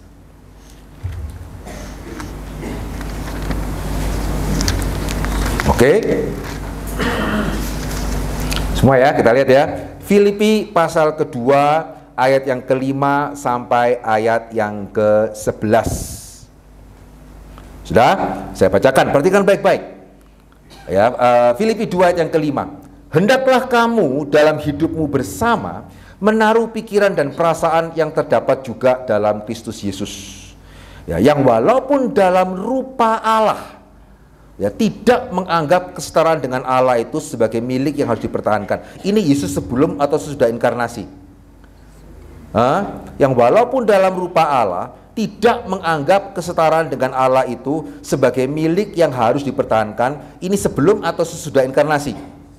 Sebelum. Begitu ya. Ayat 7 mulai inkarnasinya. Melainkan telah mengosongkan dirinya sendiri, mengambil rupa seorang hamba, menjadi sama dengan manusia. Dan dalam keadaan sebagai manusia, ia telah merendahkan dirinya dan taat sampai mati di atas kayu salib. Ini sesudah atau sebelum kebangkitan? Sampai ayat yang ke-8, sesudah atau sebelum kebangkitan? Sebelum dong, gitu ya. Masih kayu salib kan? Ayat 9. Ya, itulah sebabnya Allah sangat meninggikan dia dan mengaruniakan kepadanya nama di atas segala nama, supaya dalam nama Yesus bertekuk lutut segala yang ada di langit, yang ada di atas bumi, yang ada di bawah bumi, dan segala lidah mengaku Yesus Kristus adalah Tuhan bagi kemuliaan Allah Bapa. Ini kemuliaan sebelum atau sesudah inkarnasi? Sesudah. Begitu ya. Ini sama atau beda dengan 1 Korintus tadi? Sama. Sama atau beda dengan Roma tadi? Sama. Ya, sehingga di dalam Roma pasal yang pertama, ketika Paulus mengatakan oleh kebangkitannya Roh Kudus menyatakan dia sebagai anak Allah, itu bicara mengenai Filipi 2 ayat 9 sampai 11. Bukan Filipi pasal 2 ayat yang kelima 6. Jelas ya? Demikian pula ketika tadi di dalam Korintus Paulus mengatakan segala sesuatu ditaklukkan kepada Yesus, ya kan sama ini. Ya, Korintus kan Paulus tadi mengatakan apa? Allah menaklukkan segala sesuatu kepada Yesus. Filipi 2 ayat yang ke-10 kan juga sama. Dalam nama Yesus bertekuk lutut segala yang ada di langit dan di bumi, dan segala lidah mengaku. Nah, itu kan ditaklukkan. Tapi ini adalah berbicara Yesus setelah inkarnasi. Begitu ya? Bukan berbicara mengenai Yesus sebelum inkarnasi. Ya, sehingga dalam surat ini kita melihat Paulus mengatakan Yesus mempunyai 2 kemuliaan. Ya, kemuliaan pertama adalah kemuliaan sebelum inkarnasi, dia setara dengan Allah. Kemuliaan yang kedua adalah setelah dia berinkarnasi, dia mengosongkan diri, dia menjadi manusia, bahkan menjadi hamba yang rela taat, bahkan taat sampai mati, bahkan mati di atas kayu salib. Itu terus bertahap ya. Jadi dia setara. Menjadi manusia lebih rendah, manusianya hamba lebih rendah lagi, hambanya taat sampai mati lebih rendah lagi, matinya di atas kayu salib paling rendah itu. Ya, jadi dari tinggi begitu ya turun sampai paling rendah mati di atas kayu salib. Itu kenapa Allah meninggikan dia. gitu ya, dengan kebangkitannya, dengan kenaikannya ke surga, dengan nanti puncaknya pada waktu dia datang kedua kali, Allah meninggikan dia sehingga segala lidah mengaku, seluruh lutut bertelut. Ini berbicara mengenai sesudah inkarnasi. Ya, sehingga saudara, surat Filipi ini ya, ini merupakan suatu penjelasan yang sangat penting. Bukan cuma menjawab mengenai apakah Yesus Allah sepenuhnya, tapi juga apakah Yesus Allah dari awal. Gitu ya. Karena ketika Paulus mengatakan, di sini kita melihat ya, ada dua kemuliaan, ini kita mesti bedakan ini. Begitu kita bedakan ini saja ya, saudara tidak akan bingung. Begitu ya, saudara tidak akan bingung. Yang ini dua-dua kemuliaan ini. Ya, yang satu mengatakan setara dengan Allah, yang satu mengatakan segala lidah mengaku, segala lutut bertelut, tapi ini dua tahapan yang berbeda. Yang awal itu secara ontologi, yang akhir 29:11 itu adalah secara sejarah keselamatan. Nah saudara, ketika kita menyadari akan hal ini ya, kita melihat ya secara biblika ini kuat. Ya karena surat Filipi itu awal. Ya kenapa surat Filipi ini kuat ya secara biblika ya? Karena yang pertama, Filipi itu jarang diragukan kepenulisan Paulusnya. Ya jadi banyak ya surat-surat penggembalaan, misalnya kalau saudara pernah belajar ya, bagi sebagian orang liberal gitu ya, atau bahkan bagi sebagian orang Injili, itu bukan tulisan Paulus. Tapi kalau Filipi ini tergolong aman. Ya sehingga ada sih, tetap ada. Bahkan Roma pun juga ada yang mau argue itu bukan tulisan Paulus ya. Tapi ya sangat minor. Begitu ya, secara umum begitu ya. Tidak ada, mau itu Injili, mau itu liberal begitu ya. Roma, 1 Korintus, ya 1 Tesalonika, Filipi, ini adalah surat-surat yang diakui berasal dari Paulus. Ya sehingga bukan cuma orang Injili yang pokoknya itu tulisan Paulus. Enggak. Orang liberal pun juga mengakui kalau Filipi ini kemungkinan besar tulisan Paulus, dan ini yang penting nih, ditulis di dalam masa yang cukup awal, 61 sampai 62 Masehi. Kalau Filipi ditulis di penjara Roma, tetapi kalau ada sebagian pendapat yang mengatakan Filipi ditulis pada waktu Paulus di penjara di Kaisarea ya, itu berarti lebih awal lagi itu. Begitu ya, bahkan ada yang mengatakan surat Filipi ditulis pada waktu Paulus di penjara di Efesus, itu lebih awal lagi itu. Ya, sehingga kita percaya sampai hari ini kemungkinan besar di Roma, yang berarti itu pun masih 61 sampai 62, belum satu generasi. Ya waktu itu satu generasi berapa lama? 40 tahun. Gitu ya, satu generasi dianggap 40 tahun. Ini masih satu generasi. Ya sehingga Yesus itu dianggap setara dengan Allah bukan setelah 100 tahun berlalu. Terus once upon a time, gitu ya. Ya dahulu kala adalah seorang manusia yang bangkit dari antara orang mati, yaitu dongeng. Ya dahulu kala adalah ada seorang anak yang tidak mengaku ibunya, maka dia dikutuk menjadi batu. Kapan cerita itu? Ya pokoknya dahulu kala. Ya namanya juga dongeng ya. Dahulu kala adalah candi gitu ya, yang dibangun karena adanya raja yang suka sama seorang wanita. Kapan itu? Ya dahulu kala sudah. Ini enggak loh. Ya ini enggak. Karena ini baru 30 tahun, saudara nggak akan mengatakan, saudara lahirnya kapan ya? Dahulu kala, gitu ya. Ya enggak, ya tahunnya tahun 70-an atau 80-an gitu ya. Karena tahun 90-an itu belum dahulu kala gitu. Ya bahkan kakek saudara lahirnya kapan? Juga agak keterlaluan, dahulu kala gitu ya. Enggak loh. Bahkan papa saya lahirnya kapan, saya bisa kasih tahu saudara tahun segini gitu ya. Karena belum dahulu kala. Ya sehingga 30 tahun itu belum dahulu kala itu.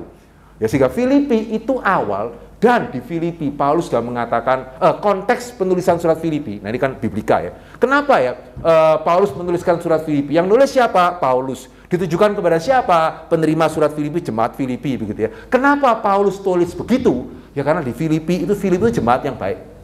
Tapi ada gegeran.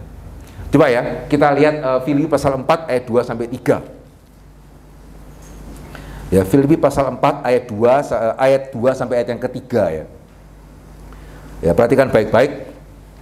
Ya, dikatakan apa di sana? Eudia ku nasihati dan Sintike ku nasihati, supaya sehati sepikir dalam Tuhan. Ya, bahkan ku minta kepadamu juga Sunsugos temanku yang setia, tolonglah mereka. Ya, karena mereka telah berjuang dengan aku dalam pekabaran Injil. Sehingga ada dua orang ya, namanya Eudia dan Sintike. Kenapa kok disuruh sehati sepikir? Ya, kenapa kok disuruh sehati sepikir? Ya karena mereka kurang sehati dan kurang sepikir. Gampang, pertanyaan saya gampang-gampang kok gitu ya. Gitu ya. Jadi kenapa kok disuruh sehati sepikir? Ya karena mereka kurang sehati, kurang sepikir. Sementara mereka tokoh gereja, bahkan pernah melayani bersama-sama dengan Paulus, bisa itu ya. Ya sesama hamba Tuhan, saling geger, sesama pendeta gitu ya, bisa sesama dosen, itu mungkin. Begitu ya. Ya sehingga ini yang terjadi di dalam jemaat Filipi. Ya sehingga ini konteksnya, itu kenapa Paulus menuliskan surat Filipi. Ya sehingga saudara perhatikan ini sedikit melebar ya. Kalau saudara mau mengerti secara biblika ya, ayat-ayat yang tidak penting seperti ini, itu penting. Ya, jadi kira-kira kalau saudara survei di jemaat ya, kira-kira yang Alkitabnya di stabilo, lebih banyak mana ya? Filipi 2 tadi atau Filipi 4? Ada nggak di sini yang Filipi 4 ayat 2 sama 3? Wah, di stabilo, ayat penting, ayat emas ini. Ada nggak? Atau siapa dulu yang waktu sekolah minggu ya, terus guru sekolah minggu mengatakan, anak-anak, ayat hafalan minggu depan adalah Filipi pasal keempat ayat 2 sampai ayat yang ketiga, sama-sama ya, Euodia ku nasihati dan Sintyche ku nasihati gitu ya. Tidak pernah muncul itu. Begitu ya, tapi kalau yang tadi ada, Yesus dalam rupa Allah, tidak memandang kesetaraannya dengan Allah sebagai milik yang harus dipertahankan. Wah, ini ayat emas. Begitu ya, Allah mendirikan kepada dia, segala lutut akan bertelut, segala lidah mengaku, wah ini di stabilo, ayat emas ini. Tapi kalau Euodia ku nasihati, Sintyche ku nasihati, ini ayat tanah liat ini. Gitu ya. Jadi tidak penting, ya kita juga baca juga akan skip begitu aja gitu ya. Nah ini, ya, yang menarik dari biblika ya, ini kadang-kadang ironi ya. Kita yang percaya Alkitab firman Tuhan, justru kadang-kadang membaca Alkitab tidak seserius yang tidak percaya Alkitab firman Tuhan. Gitu ya. Jadi mereka yang tidak percaya Alkitab firman Tuhan ya, setiap ayat itu diperhatikan karena mereka mau tahu sejarah kan. Ya kayak tadi misalnya, surat Filipi ditulis itu kenapa sih? Kenapa Paulus tulis surat Filipi? Gitu, masa mereka berdoa, Paulus kasih tahu kami kenapa kamu tulis surat Filipi gitu. Kan ya enggak ya. Sehingga bagaimana mereka tahunya? Ya mereka memperhatikan setiap ayat. Oh, di sini ada ini. Paulus mengatakan Euodia ku nasihati, Sintyche ku nasihati. Dan ternyata juga sama ya, di dalam Filipi tadi kan juga Paulus mengatakan, hendaklah kamu sehati sepikir seperti Kristus. Begitu ya, sehingga dari sana mereka menyimpulkan, oh sejarahnya Filipi itu ditulis karena ada gegeran. Gitu ya, ada perselisihan antara orang-orang pentingnya. Itu kenapa kemudian Paulus menuliskan surat Filipi. Nah itu sejarahnya surat Filipi. Sehingga ini ironi ya, mereka yang tidak percaya Alkitab firman Tuhan ya, setiap ayat dibaca loh. Sementara kita yang percaya kita firman Tuhan, wah Filipi 2 mesti dihafal, ini penting sekali. Filipi 4 lewat aja lah, tidak penting. Ya Euodia, kecuali mungkin nggak diperhatikan.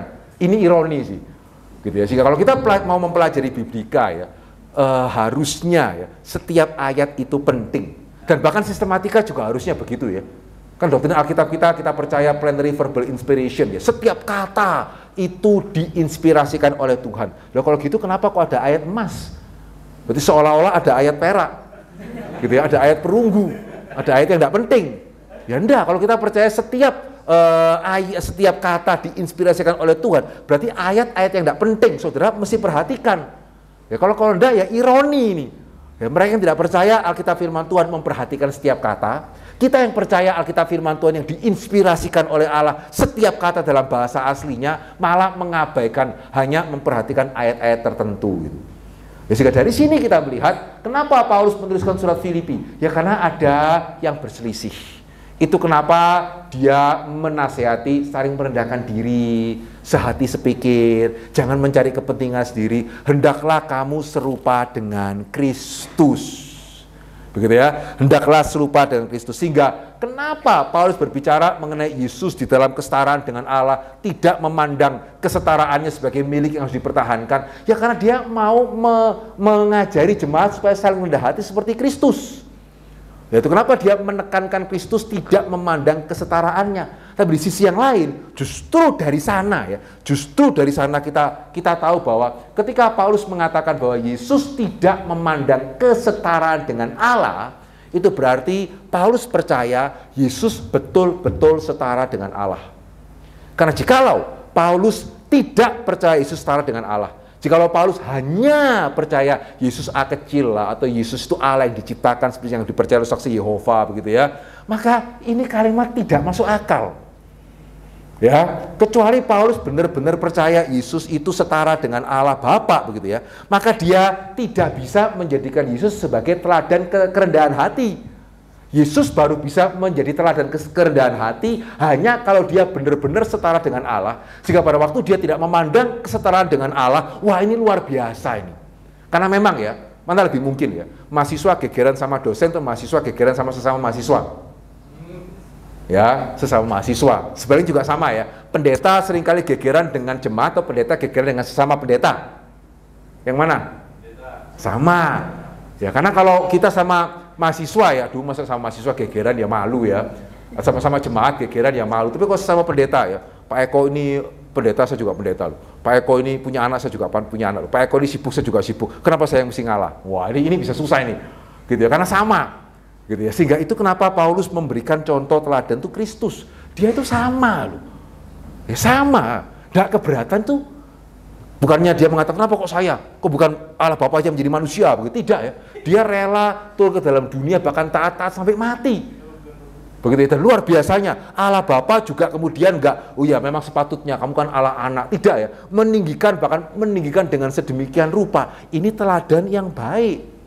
Ya, tapi sekali lagi itu membutuhkan Yesus harus betul-betul setara. Karena kalau tidak, itu bukan teladan kerendahan hati betul. Contohnya ya, kalau saya mengatakan kepada saudara ya, saudara tolong ya, jangan perlakukan saya sama seperti Pak Jokowi. Jangan. Jangan berkata nanti Pak Jokowi meresmikan tempat ini gitu ya. Saya mengatakan jangan ya, saudara jangan perlakukan saya sama seperti Pak Jokowi. Jangan. Ya, jangan sambut saya sama seperti Pak Jokowi. Jangan. Saudara pada waktu mendengar kalimat itu, saudara pikir apa ya? Wah, Pak Hendri ini rendah hati ya. Atau saudara pikirnya yang mau memperlakukan Pak Hendri sama dengan Pak Jokowi itu siapa? Nah, yang mana? Jujur ya, begitu ya. Yang kedua kan, betul ya. Ya sehingga pada waktu saya mengatakan saya tidak memandang kesetaraan saya dengan Pak Jokowi sebagai yang harus dipertahankan, sehingga itu kenapa saudara jangan memperlakukan saya sama dengan Pak Jokowi. Maaf Pak ya, Bapak ini nyombong terendah hati kok agak bulat gitu ya, nangkep ya? Ya karena memang tidak setara, gitu ya, tidak setara. Padahal saya sama Pak Jokowi bedanya apa? Semuanya Pak gitu ya. Loh enggak loh, saya sama dia kan sama-sama manusia. Ya, sama-sama ciptaan Tuhan, begitu ya. Sama loh, itu pun sudah tidak make sense ketika saya menyetarakan diri dengan dia. Apalagi kalau saya menyetarakan diri dengan Pak Tong misalnya gitu ya. Tolong jangan sambut saya sama seperti sambut Pak Tong. Saya juga ngomong mikir sama itu. Yang mau menyebut Bapak seperti menyebut Pak Tong juga siapa gitu. Ya, padahal sama-sama manusia.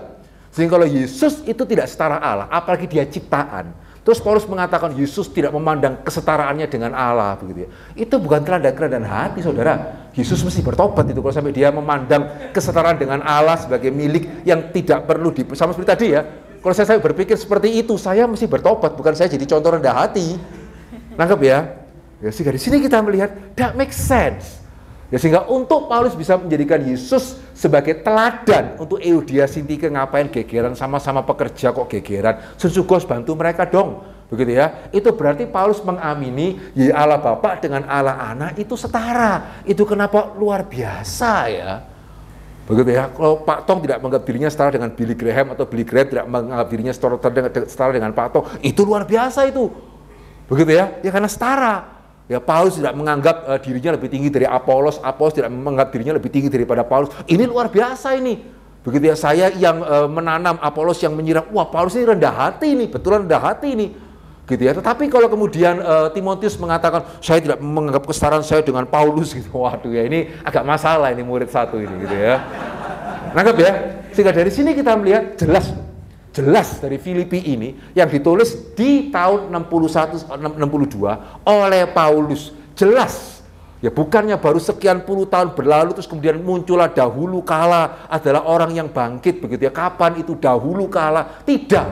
Dari awal begitu ya, Paulus dan juga jemaat sudah mengamini Yesus setara dengan Allah. Ya karena Paulus bahkan tidak perlu menjelaskan ya, semua jemaat amin. Begitu ya, sehingga nggak ada jemaat yang berpikir seperti tadi saudara pada waktu saya memberikan contoh gitu ya. Nggak ada jemaat berpikir, Paulus kok ngomong gini ya, emangnya Yesus itu siapa, Allah itu siapa? Nggak ada loh. Itu kenapa Paulus tidak perlu menjelaskan panjang lebar. Pokoknya kamu itu belajar dari Yesus ya, yang tidak memandang kesetaraan dengan Allah sebagai milik yang harus dipertahankan. Berarti baik Paulus maupun semua jemaat sudah mengamini hal ini. Begitu ya. Kalau saya harus kasih penjelasan ini misalnya, khususnya kalau saya jelaskan itu di antara mahasiswa SCTRI begitu ya, saya mesti kasih penjelasan dulu. Ini umpama loh saudara.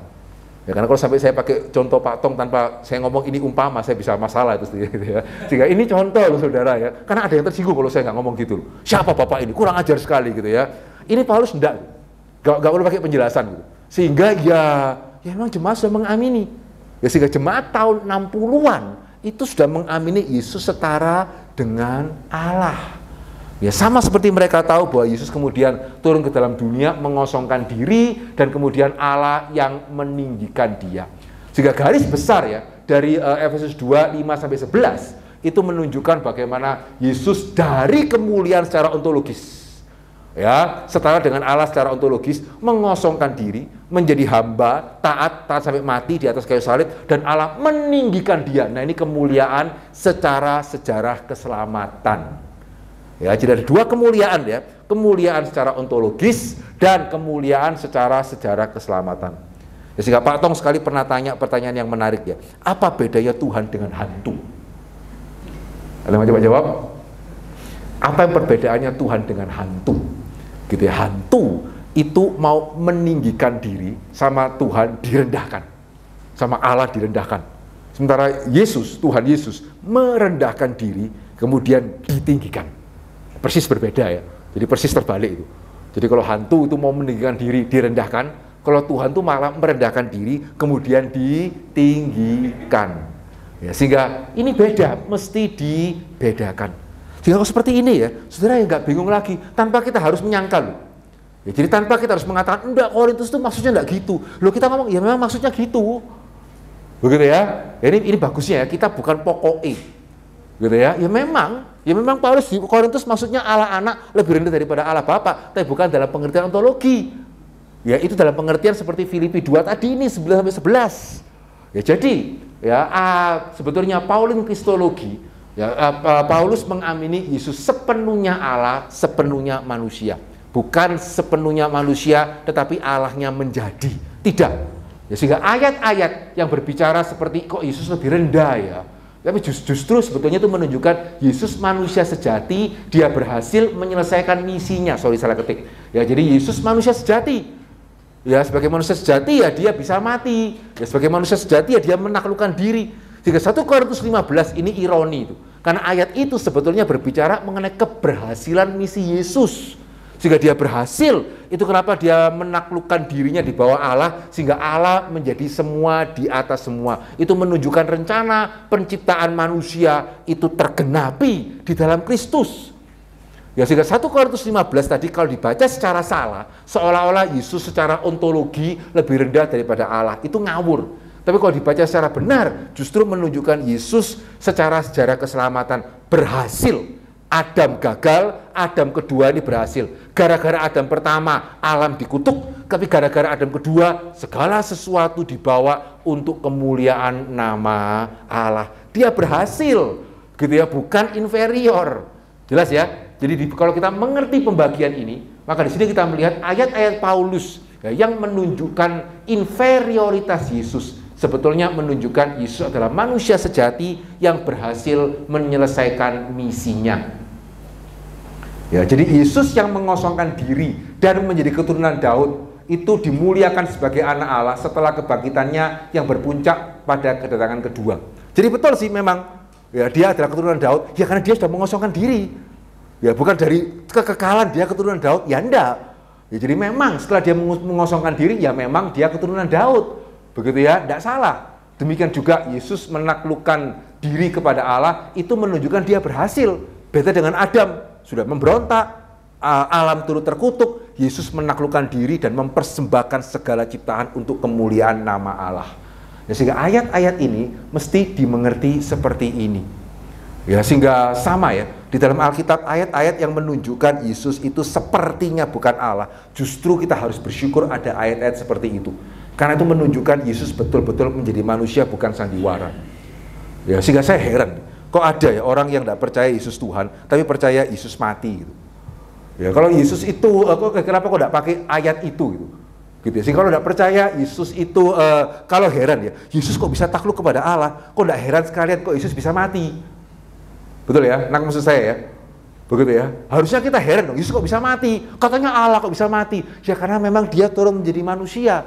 Itu menunjukkan karya salib bukan karya sandiwara. Gitu ya, itu kenapa Yesus turun sebagai keturunan Daud, itu kenapa dia bisa haus, itu kenapa dia bisa capek, itu kenapa dia bisa lapar, itu kenapa dia bisa mati. Ya karena kalau enggak ada keselamatan bagi kita. Dan itu kenapa baru setelah dia bangkit, begitu ya, Allah menyatakan inilah anakku gitu. Ya, sehingga ayat-ayat yang menunjukkan Yesus lebih inferior, ingat ya, justru itu menunjukkan Yesus adalah manusia sejati yang berhasil menyelesaikan misinya. Bukan pura-pura menyelesaikan misinya. Tidak lapar tapi pura-pura lapar, tidak mati tapi pura-pura mati, begitu ya. Tidak. Ya sebaliknya, ada di dalam Paulus ya, yang menunjukkan ayat-ayat di dalam Paulus yang menunjukkan bahwa Yesus adalah sepenuhnya Allah. Ya, jadi ada nggak selain ayat tadi, Filipi pasal kedua, ya, yang lebih jelas lagi menunjukkan bahwa Yesus Allah? Kalau yang tadi kan mesti dijelaskan dulu ya, setara itu artinya apa? Kenapa kok setara dalam pengertian betul-betul setara? Ya saya harap setelah saya jelaskan saudara semua amin kan. Tapi ada nggak ya ayat yang bahkan tanpa perlu dijelaskan, begitu ya, sudah secara eksplisit sebetulnya mengatakan Yesus itu setara dengan Allah? Ada. Tidak banyak tapi ada. Ada dua. Begitu ya. Yang satu khususnya yang sangat kuat itu diambil dari Roma pasal ke-9 ayat yang ke-5. Ya sama ya, Roma ini tulisan Paulus. Ya sama seperti Filipi, tidak ada orang meragukan Roma bukan tulisan Paulus, adapun yang sangat minor. Dan Roma ditulis kurang lebih awal ya. Roma ditulis sekitar tahun 51-52 begitu. Begitu lebih awal daripada Filipi. Paulus mengatakan apa dalam Roma 9 ayat yang ke-5 ya. Ini boleh sih saudara kasih tanda ya. Begitu ya. Di sini Paulus mengatakan mereka adalah keturunan bapak-bapak leluhur yang menurunkan Mesias, Yesus ya, dalam keadaannya sebagai manusia yang ada di atas segala sesuatu. Ia ini siapa? Ia ini siapa? Hah? Mesias, Yesus. Ya, ia adalah Allah yang harus dipuji sampai selama-lamanya. Amin. Wah, ini ayat besar. Begitu ya, ini ayat besar. Ya, ayat penting sekali. Gitu ya. Jadi ia adalah Allah yang harus dipuji sampai selama-lamanya. Saudara tidak bisa lari. Ia di sini adalah Yesus. Meskipun ya ada yang mencoba untuk memberikan terjemahan yang berbeda. Begitu ya. Jadi ada sebagian terjemahan, khususnya terjemahan yang lebih kuno, gitu ya. Setelah mereka menerjemahkan Mesias dalam keadaan sebagai manusia yang ada dari segala sesuatu. Titik. Kemudian ia adalahnya itu tidak ada. Langsung Allah harus dipuji sampai selama-lamanya. Ada itu, begitu ya, sehingga ada yang menerjemahkan seperti itu. Tetapi, begitu ya, itu sebetulnya terjemahan minor ya, apalagi sekarang. Ya sehingga di antara orang-orang Injili, James Dunn masih memegang terjemahan yang tadi. Tapi kalau sudah baca Douglas Mula, bahkan yang nggak terlalu konservatif sekalipun, begitu ya, mereka memegang ini terjemahan yang lebih kuat. Gitu ya, sehingga kalau sampai tafsiran ini benar, tafsiran mayoritas ini benar, ya ini sudah sangat jelas tuh. Begitu ya, Paulus dengan sudah secara eksplisit mengatakan bahwa Yesus itu Allah. Tapi sebagian mengatakan tidak mungkin ya, orang liberal sekali lagi ya, sejarah tidak mungkin di zaman yang awal ini, Paulus bisa mengatakan Yesus adalah Allah, tidak mungkin. Ini pasti terjemahan yang betul yang tadi, ia adalahnya tidak usah, langsung Allah harus dipuji sampai selama-lamanya. Nah, sehingga ada ayat yang kedua di mana Paulus juga mengatakan Yesus Allah dalam pengertian yang sama eksplisitnya ya. Dalam Titus pasal 2 ayat yang ke-13. Ya, Titus pasal 2 ayat yang ke-13 dikatakan apa? Dengan menantikan penggenapan pengharapan kita yang penuh bahagia dan penyataan kemuliaan Allah yang Maha Besar dan juru selamat kita, Yesus Kristus. Begitu ya. Di sini kita melihat Allah yang Maha Besar itu disamakan dengan, jadi penyataan Allah yang Maha Besar disamakan dengan Yesus Kristus juru selamat kita. Ini ayat yang kedua yang sama-sama eksplisitnya. Nah, cuman begitu ya, bagi khususnya mereka yang liberal, ayat yang kedua ini tidak sekuat ayat yang pertama. Gitu ya. Ini dianggap lebih kuat daripada ayat yang kedua. Kenapa begitu? Karena Titus sebagian orang masih menganggap bukan tulisan Paulus. Ya, karena penulisan Titus tidak bisa dilacak dari Kisah Para Rasul. Ya, Kisah Para Rasul kan berhenti dengan Paulus itu di penjara Roma kan. Nah, setelah itu kan kita tidak tahu yang terjadi pada Paulus itu apa. Sebagian percaya Paulus itu bebas, begitu ya, kemudian menginjili lagi, tulis surat-surat lagi, salah satunya Titus. Sebagian percaya Paulus mati pada waktu dia di penjara Roma. Itu kenapa Lukas tidak menceritakan, begitu ya. Ya sehingga kalau Paulus mati di penjara Roma, berarti ini yang nulis siapa ini? Bukan Paulus ini. Ya, entah muridnya, entah siapa. Ya sehingga bagi sebagian orang ya mengatakan bahwa yang Titus ini bukan tulisan Paulus. Ya, sehingga satu-satunya ayat Paulus yang mengatakan Paulus percaya Yesus Allah itu Roma 9. Sehingga itu kenapa terjemahannya salah ini. Nah, kita hari ini bisa menjawab, enggak loh. Ternyata ya, selain Roma 9, Filipi pasal kedua tadi cukup jelas. Paulus mengatakan Yesus setara dengan Allah. Yang kalau enggak, itu aneh dipakai sebagai contoh kerendahan hati. Yang berarti ada dua bukti ini yang sama-sama awal. Alkitab akan mengatakan ya, dua saksi perlu. Begitu ya, kalau mau mengajukan saksi, dua atau tiga, jangan satu saksinya. Sehingga di sini kita punya dua saksi awal. Nah, sekali lagi ya, biblika, awal itu penting. Bukan cuma sepenuh-penuhnya penting, awal itu penting. Jadi baik Roma maupun Filipi, kita melihat Paulus itu menyatakan atau mengamini keilahian Kristus. Yang kalau kita percaya itu juga tulisan Paulus, ditopang juga dengan ayat yang ketiga. Jadi itu kenapa ya kita melihat bahwa kristologi Paulus itu adalah betul ya, dia sepenuhnya Allah, sekaligus Yesus itu sepenuhnya manusia. Begitu ya. Nah sekarang coba ya, saya punya waktu sampai jam berapa ya dia? 10 menit. 10 menit ya. Oke, saudara, sebenarnya saya ingin membahas ya, dari mana Paulus itu bisa tahu bahwa Yesus itu manusia ditinggikan. Sekaligus saya mau membahas dari mana Paulus bisa mengatakan Yesus adalah Allah. Gitu. Tapi 10 menit tidak mungkin cukup gitu ya. Sehingga untuk yang bagaimana ya Paulus bisa mengatakan bahwa Yesus adalah manusia yang dipermuliakan seperti tadi. Ya sudah bisa baca slide, saya sudah tulis di sini ya. Paulus memahami peristiwa Damaskus dan sebutan. Oh boleh tambah. Boleh ditambah lagi. Ditambah sampai jam 3 gitu. Oh enggak. Ditambah sedikit ya. Oke, kalau itu coba kita lihat ya. Sekali lagi sejarah ya. Sejarah kita mau tahu nih asal muasalnya bagaimana ya. Sehingga berarti saudara mesti perlu konsentrasi ya, karena waktu kita singkat. Saya coba menjelaskan dengan sedikit agak lebih cepat ya. Sehingga dari mana ya Paulus mengatakan Yesus itu menjadi manusia, kemudian dimuliakan. Dia tahu dari mana itu. Dia dari mana bisa mengatakan Yesus itu Allah mengaruniakan kepada Yesus nama di atas segala nama, dan segala lutut akan bertelut kepada Yesus. Coba pikir sebentar ya, Menurut saudara ya, Paulus bisa mengatakan Filipi pasal kedua ayat 9 sampai 11 itu dari mana? Dari mana Paulus tahu kalau segala nama itu diberikan kepada Yesus? Dari mana Paulus tahu kalau segala lutut akan bertelut di bawah kaki Yesus? Ada yang mau coba jawab? Dari mana? Apakah Paulus tidur, terus tiba-tiba dia dapat mimpi ya? Dalam mimpinya dia melihat, segala lutut bertelut kepada, ini kan ketemu sama saya di Damaskus nih. Sehingga dari situ dia tulis ya, segala lutut bertelut. Ya kemudian segala lidah mengaku Yesus Tuhan. Dia tulis segala lidah mengaku. Ya Paulus bisa mengatakan segala lidah bertelut dan segala lidah mengaku dan segala lutut bertelut itu dari mana? Dapat mimpi? Dapat wangsit? Dari mana? Begitu ya. Nah ini biblika ya. Kita mau tahu dari mana. Ya, kalau sebelumnya kan pokoknya Paulus rasul, ya dia tahu aja deh. Gitu ya, karena Paulus yang ngomong ya kita percaya aja, segala lutut bertelut, segala lidah mengaku. Karena Paulus rasul, tidak percaya firman Tuhan ya. Gitu ya. Justru karena kita percaya firman Tuhan ya, dan kita percaya Allah yang mewahyukan firman Tuhan juga adalah Allah atas sejarah. Begitu ya. Jadi sudah pernah mendengar ya, history is his story.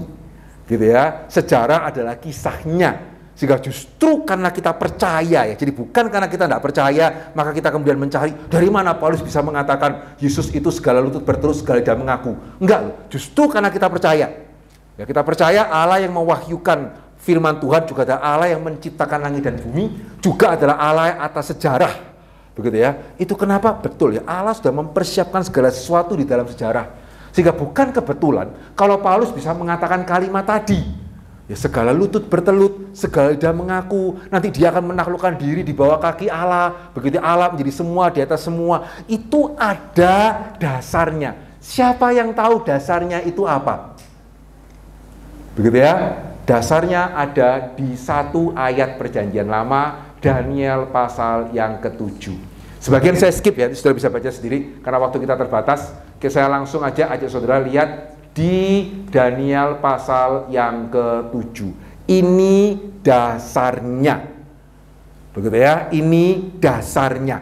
Sehingga perhatikan ya, saudara coba baca ayat ini, ya dilihat dari kacamata Yesus yang bangkit dan naik ke surga, sama atau beda? Begitu ya, saya akan bacakan ya, saudara sambil mendengarkan, sambil saudara pikirkan, ya ayat ini cocok enggak untuk menggambarkan Yesus yang bangkit dan naik ke surga menghadap Allah? Coba ya, dikatakan apa? Daniel ini ya, aku terus melihat dalam penglihatan pada malam. Nah kalau ini jelas, Daniel tahu dari mana bisa mengatakan kalimat ini, dia mendapat penglihatan. Begitu ya, kalau Daniel ini jelas, ya dia tahu dari mana, ya karena dia dapat penglihatan. Dia mengatakan, aku terus melihat dalam penglihatan itu. Nah, dalam penglihatan malam itu, tampak datang dengan awan-awan dari langit, seorang seperti anak manusia. Ini ayat penting ya, yang juga menjelaskan kenapa Yesus kok sering menyebut dirinya sebagai anak manusia. Begitu ya. Jadi di sini Daniel mengatakan ada seorang seperti anak manusia, datanglah ia kepada yang lanjut usianya itu. Jadi siapa yang lanjut usianya itu? Allah. Begitu ya. Dan ia dibawa ke hadapannya. Lalu diberikan kepadanya kekuasaan dan kemuliaan dan kekuasaan sebagai raja. Maka orang-orang dari segala bangsa, suku bangsa, bahasa mengabdi kepadanya. Kekuasaannya ialah kekuasaan yang kekal, yang tidak akan lenyap, dan kerajaannya ialah kerajaan yang tidak akan musnah. Saudara, ini mempunyai kemiripan nggak dengan mandat agung? Ada kemiripan nggak dengan mandat agung? Dengan apa? Segala kuasa telah diberikan kepadaku. Karena itu pergilah. Ya sehingga saudara, kenapa ya Yesus selalu menyebut dirinya anak manusia? Ya, dari 82 kali kemunculan kata anak manusia, cuman sekali yang keluar bukan dari mulut Yesus. Sisanya semua keluar dari mulut Yesus. Begitu ya. Ya jadi dia adalah anak manusia. Kenapa dia selalu mengatakan ini anak manusia? Seringkali kita mengertinya ya karena Yesus rendah hati. Ya karena Yesus tidak mau menimbulkan salah pengertian. Itu tidak salah sih, penjelasan itu tidak salah ya. Tapi tidak sepenuhnya. Ya, pada waktu Yesus mengatakan dia anak manusia, sebetulnya dia mau mengatakan, ya ini aku ini. Ya kan dari seluruh perjanjian lama, kata anak manusia munculnya hanya di sini. Begitu ya, sehingga kata anak manusia bukan hanya menunjukkan kerendahan hati. Ya, kata anak manusia itu juga menunjukkan satu kemuliaan. Ya, satu kemuliaan. Sehingga pada waktu Paulus membaca ayat ini, dan Paulus tahu bahwa Yesus menyebut dirinya sebagai anak manusia. Nanti di slide ini saya tulis ya. Kenapa kok kita bisa mengatakan Paulus tahu kalau Yesus menyebut dirinya anak manusia? Saudara bisa baca sendiri, begitu ya. Ya, tetapi Paulus baca ayat ini, dia tahu perjanjian lama ya, orang Farisi ya. Begitu ya, dia tahu ayat ini dan dia tahu bahwa Yesus menyebut dirinya sebagai anak manusia dan dia juga sekarang sudah percaya Yesus bangkit, karena bagaimana tidak, Yesus menampakkan diri di Damaskus. Gitu ya, sehingga pada waktu Paulus mengingat peristiwa Damaskus, jadi dia mengingat peristiwa Damaskus, dia mengingat Yesus menyebut dirinya sebagai anak manusia, begitu ya, dia mengingat ayat ini dan dia melihat tiga-tiganya ini klop. Ya, jadi antara ajaran Yesus yang menyebut dirinya sebagai anak manusia, pengalamannya dia di Damaskus, Daniel 7, 13, 14, ini semuanya klop. Betul ya? Iya kan? Ya, anak manusia datanglah kepada yang lanjut usianya, dibawa ke hadapannya. Kan Yesus yang naik ke surga. Ya, dan kepada dia diberikan kekuasaan kemuliaan sebagai raja. Orang-orang segala bangsa menghadap kepada dia. Ya kan menunjukkan Yesus itu adalah Tuhan segala bangsa. Sehingga dari sini dia mengatakan, ya ini benar ini. Ya, segala lutut bertelut, segala lidah itu mengaku. Ya, sehingga apa yang Paulus katakan bukan karangannya dia ya. Ya, itu sejalan dengan apa yang Yesus katakan, sejalan dengan apa yang perjanjian lama itu katakan. Sehingga dari sini ya, kita melihat Paulus menyebut Yesus sebagai anak Allah, itu sebetulnya dalam pengertian yang sama dengan ketika Yesus menyebut dirinya sebagai anak manusia. Ya, Yesus menyebut dirinya sebagai anak manusia, tadi nggak salah ya, menghindari kesalahpahaman. Paulus menyebut Yesus sebagai anak Allah juga sama, menghindari kesalahpahaman. Begitu, tapi dua-dua ini mempunyai rujukan ayat yang sama. Daniel pasal 7, 13, 14. Jelas ya? Dari sini kita melihat dari mana Paulus bisa mengatakan segala lutut bertelut, segala lidah mengaku. Ya karena memang sudah dinubuatkan. Begitu ya? Dari mana Daniel tahu? Dia mendapatkan penglihatan pada malam itu. Ya sebaliknya, dari mana ya Paulus itu tahu ya kalau Yesus secara ontologi itu adalah Allah dalam pengertian yang sepenuh-penuhnya. Nanti silakan saudara lihat sendiri ya. Ya sekarang kita melihat yang kedua ya. Dari mana Paulus tahu bahwa Yesus secara ontologi itu adalah Allah sepenuh-penuhnya? Sebenarnya tidak ada jawaban yang masuk akal, kecuali kalau memang Yesus yang mengatakan langsung. Begitu ya, ini penting ini. Kalau Yesus sendiri tidak mengatakan dia Allah, betul-betul secara sejarah, kita nggak ngomong secara iman ya, pokoknya begitu ya. Tapi kalau Yesus tidak mengatakan sendiri secara langsung dan gereja tidak memberitakan itu dari awal, kita benar-benar kesulitan untuk menjelaskan gitu ya. Bagaimana Yesus itu, bagaimana gereja bisa memahami Yesus sebagai Allah yang sejati. Karena ini Larry Hurtado bagus ya. Larry Hurtado mengatakan penyembahan kepada Yesus itu muncul sangat awal. Begitu ya, penyembahan kepada Yesus bukan muncul 100 tahun setelah Yesus mati. Enggak, dari awal bahkan sampai orang Kristen disebut sebagai Kristen. Ya, bukan Yahwis, tetapi Kristen. Itu menunjukkan bahwa dari sejak awal orang Kristen itu identik dengan menyembah Yesus. Ya dari awal ini, bukan baru 100 tahun berlalu gitu ya. Tidak. Dan yang kedua, penyembahan kepada Yesus dinyatakan dengan intensitas, bahkan kalau mau mati ya mati. Begitu ya, rela mati ketimbang menyangkal Yesus Tuhan, dan dengan keragaman yang tiada ada bandingannya. Ada ibadah, ada baptisan pun dalam nama Yesus. Begitu ya, perjamuan kudus pun juga inilah roti, inilah tubuhku, inilah darahku. Itu kan dari awal semua itu. Ya dibaptis dalam nama Yesus itu dari awal. Ya kemudian perjamuan kudus, inilah tubuhku, inilah darahku dari awal. Sehingga ini yang mengherankan orang. Ini ada orang kok fanatik begitu ya. Gitu ya, fanatik begitu sama Tuhan Yesus ya, sampai mengilahkan orang yang namanya Yesus ini bagaimana ya. Sehingga dari awal ya sebetulnya orang Kristen itu sudah mengilahikan Yesus, dan herannya ini yang luar biasanya ya, bagaimana bisa ya orang-orang yang keluar dari monoteis, orang Yahudi itu kan monoteis berat, begitu ya, Allah yang esa gitu ya. Bagaimana orang yang percaya bahwa Allah itu esa bisa percaya Yesus Tuhan kalau bukan dari awal? Nangkep ya?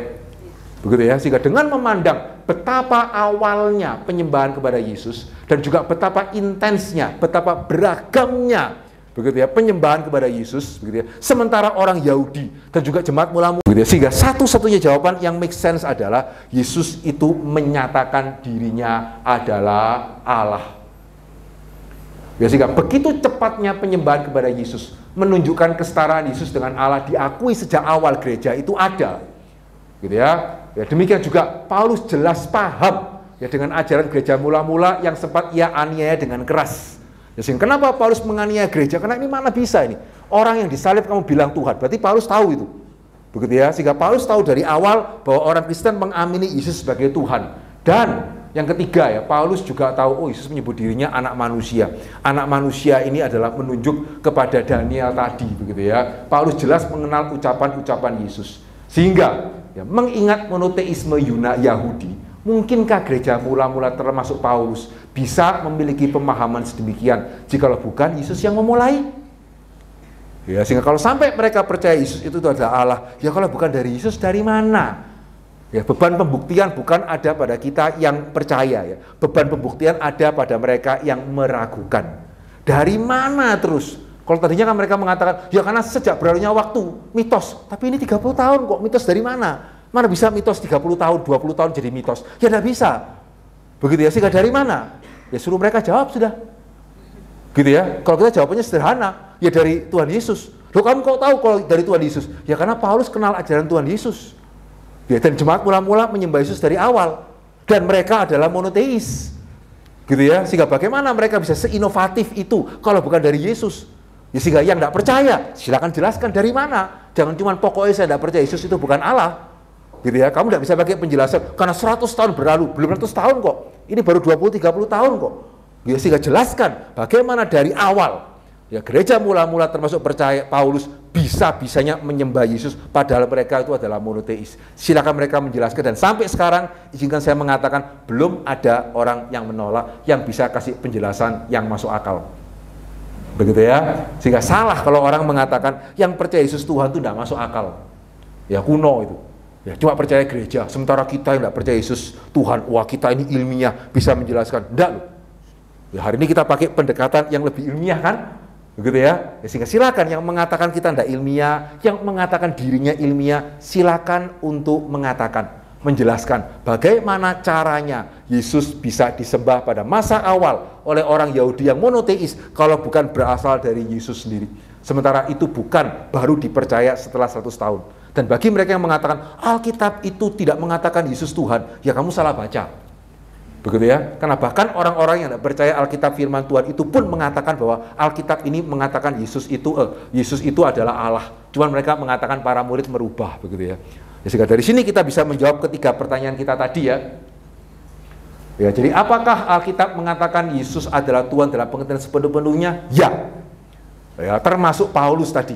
Ya, jadi Alkitab termasuk tulisan-tulisan Paulus mengatakan Tuhan Yesus adalah Allah di dalam pengertian sepenuh-penuhnya, sepenuhnya setara dengan Allah. Dialah Allah yang harus dipermuliakan. Ya, sehingga ya, Alkitab mengatakan Yesus Allah sepenuh-penuhnya. Apakah Paulus dari Alkitab kita bisa mengatakan dari semula gereja sudah percaya Alkitab adalah Allah, Yesus adalah Allah? Ya, karena tulisan-tulisan Paulus itu tulisan awal. Dan dari sejak awal gereja berdiri namanya sudah Kristen.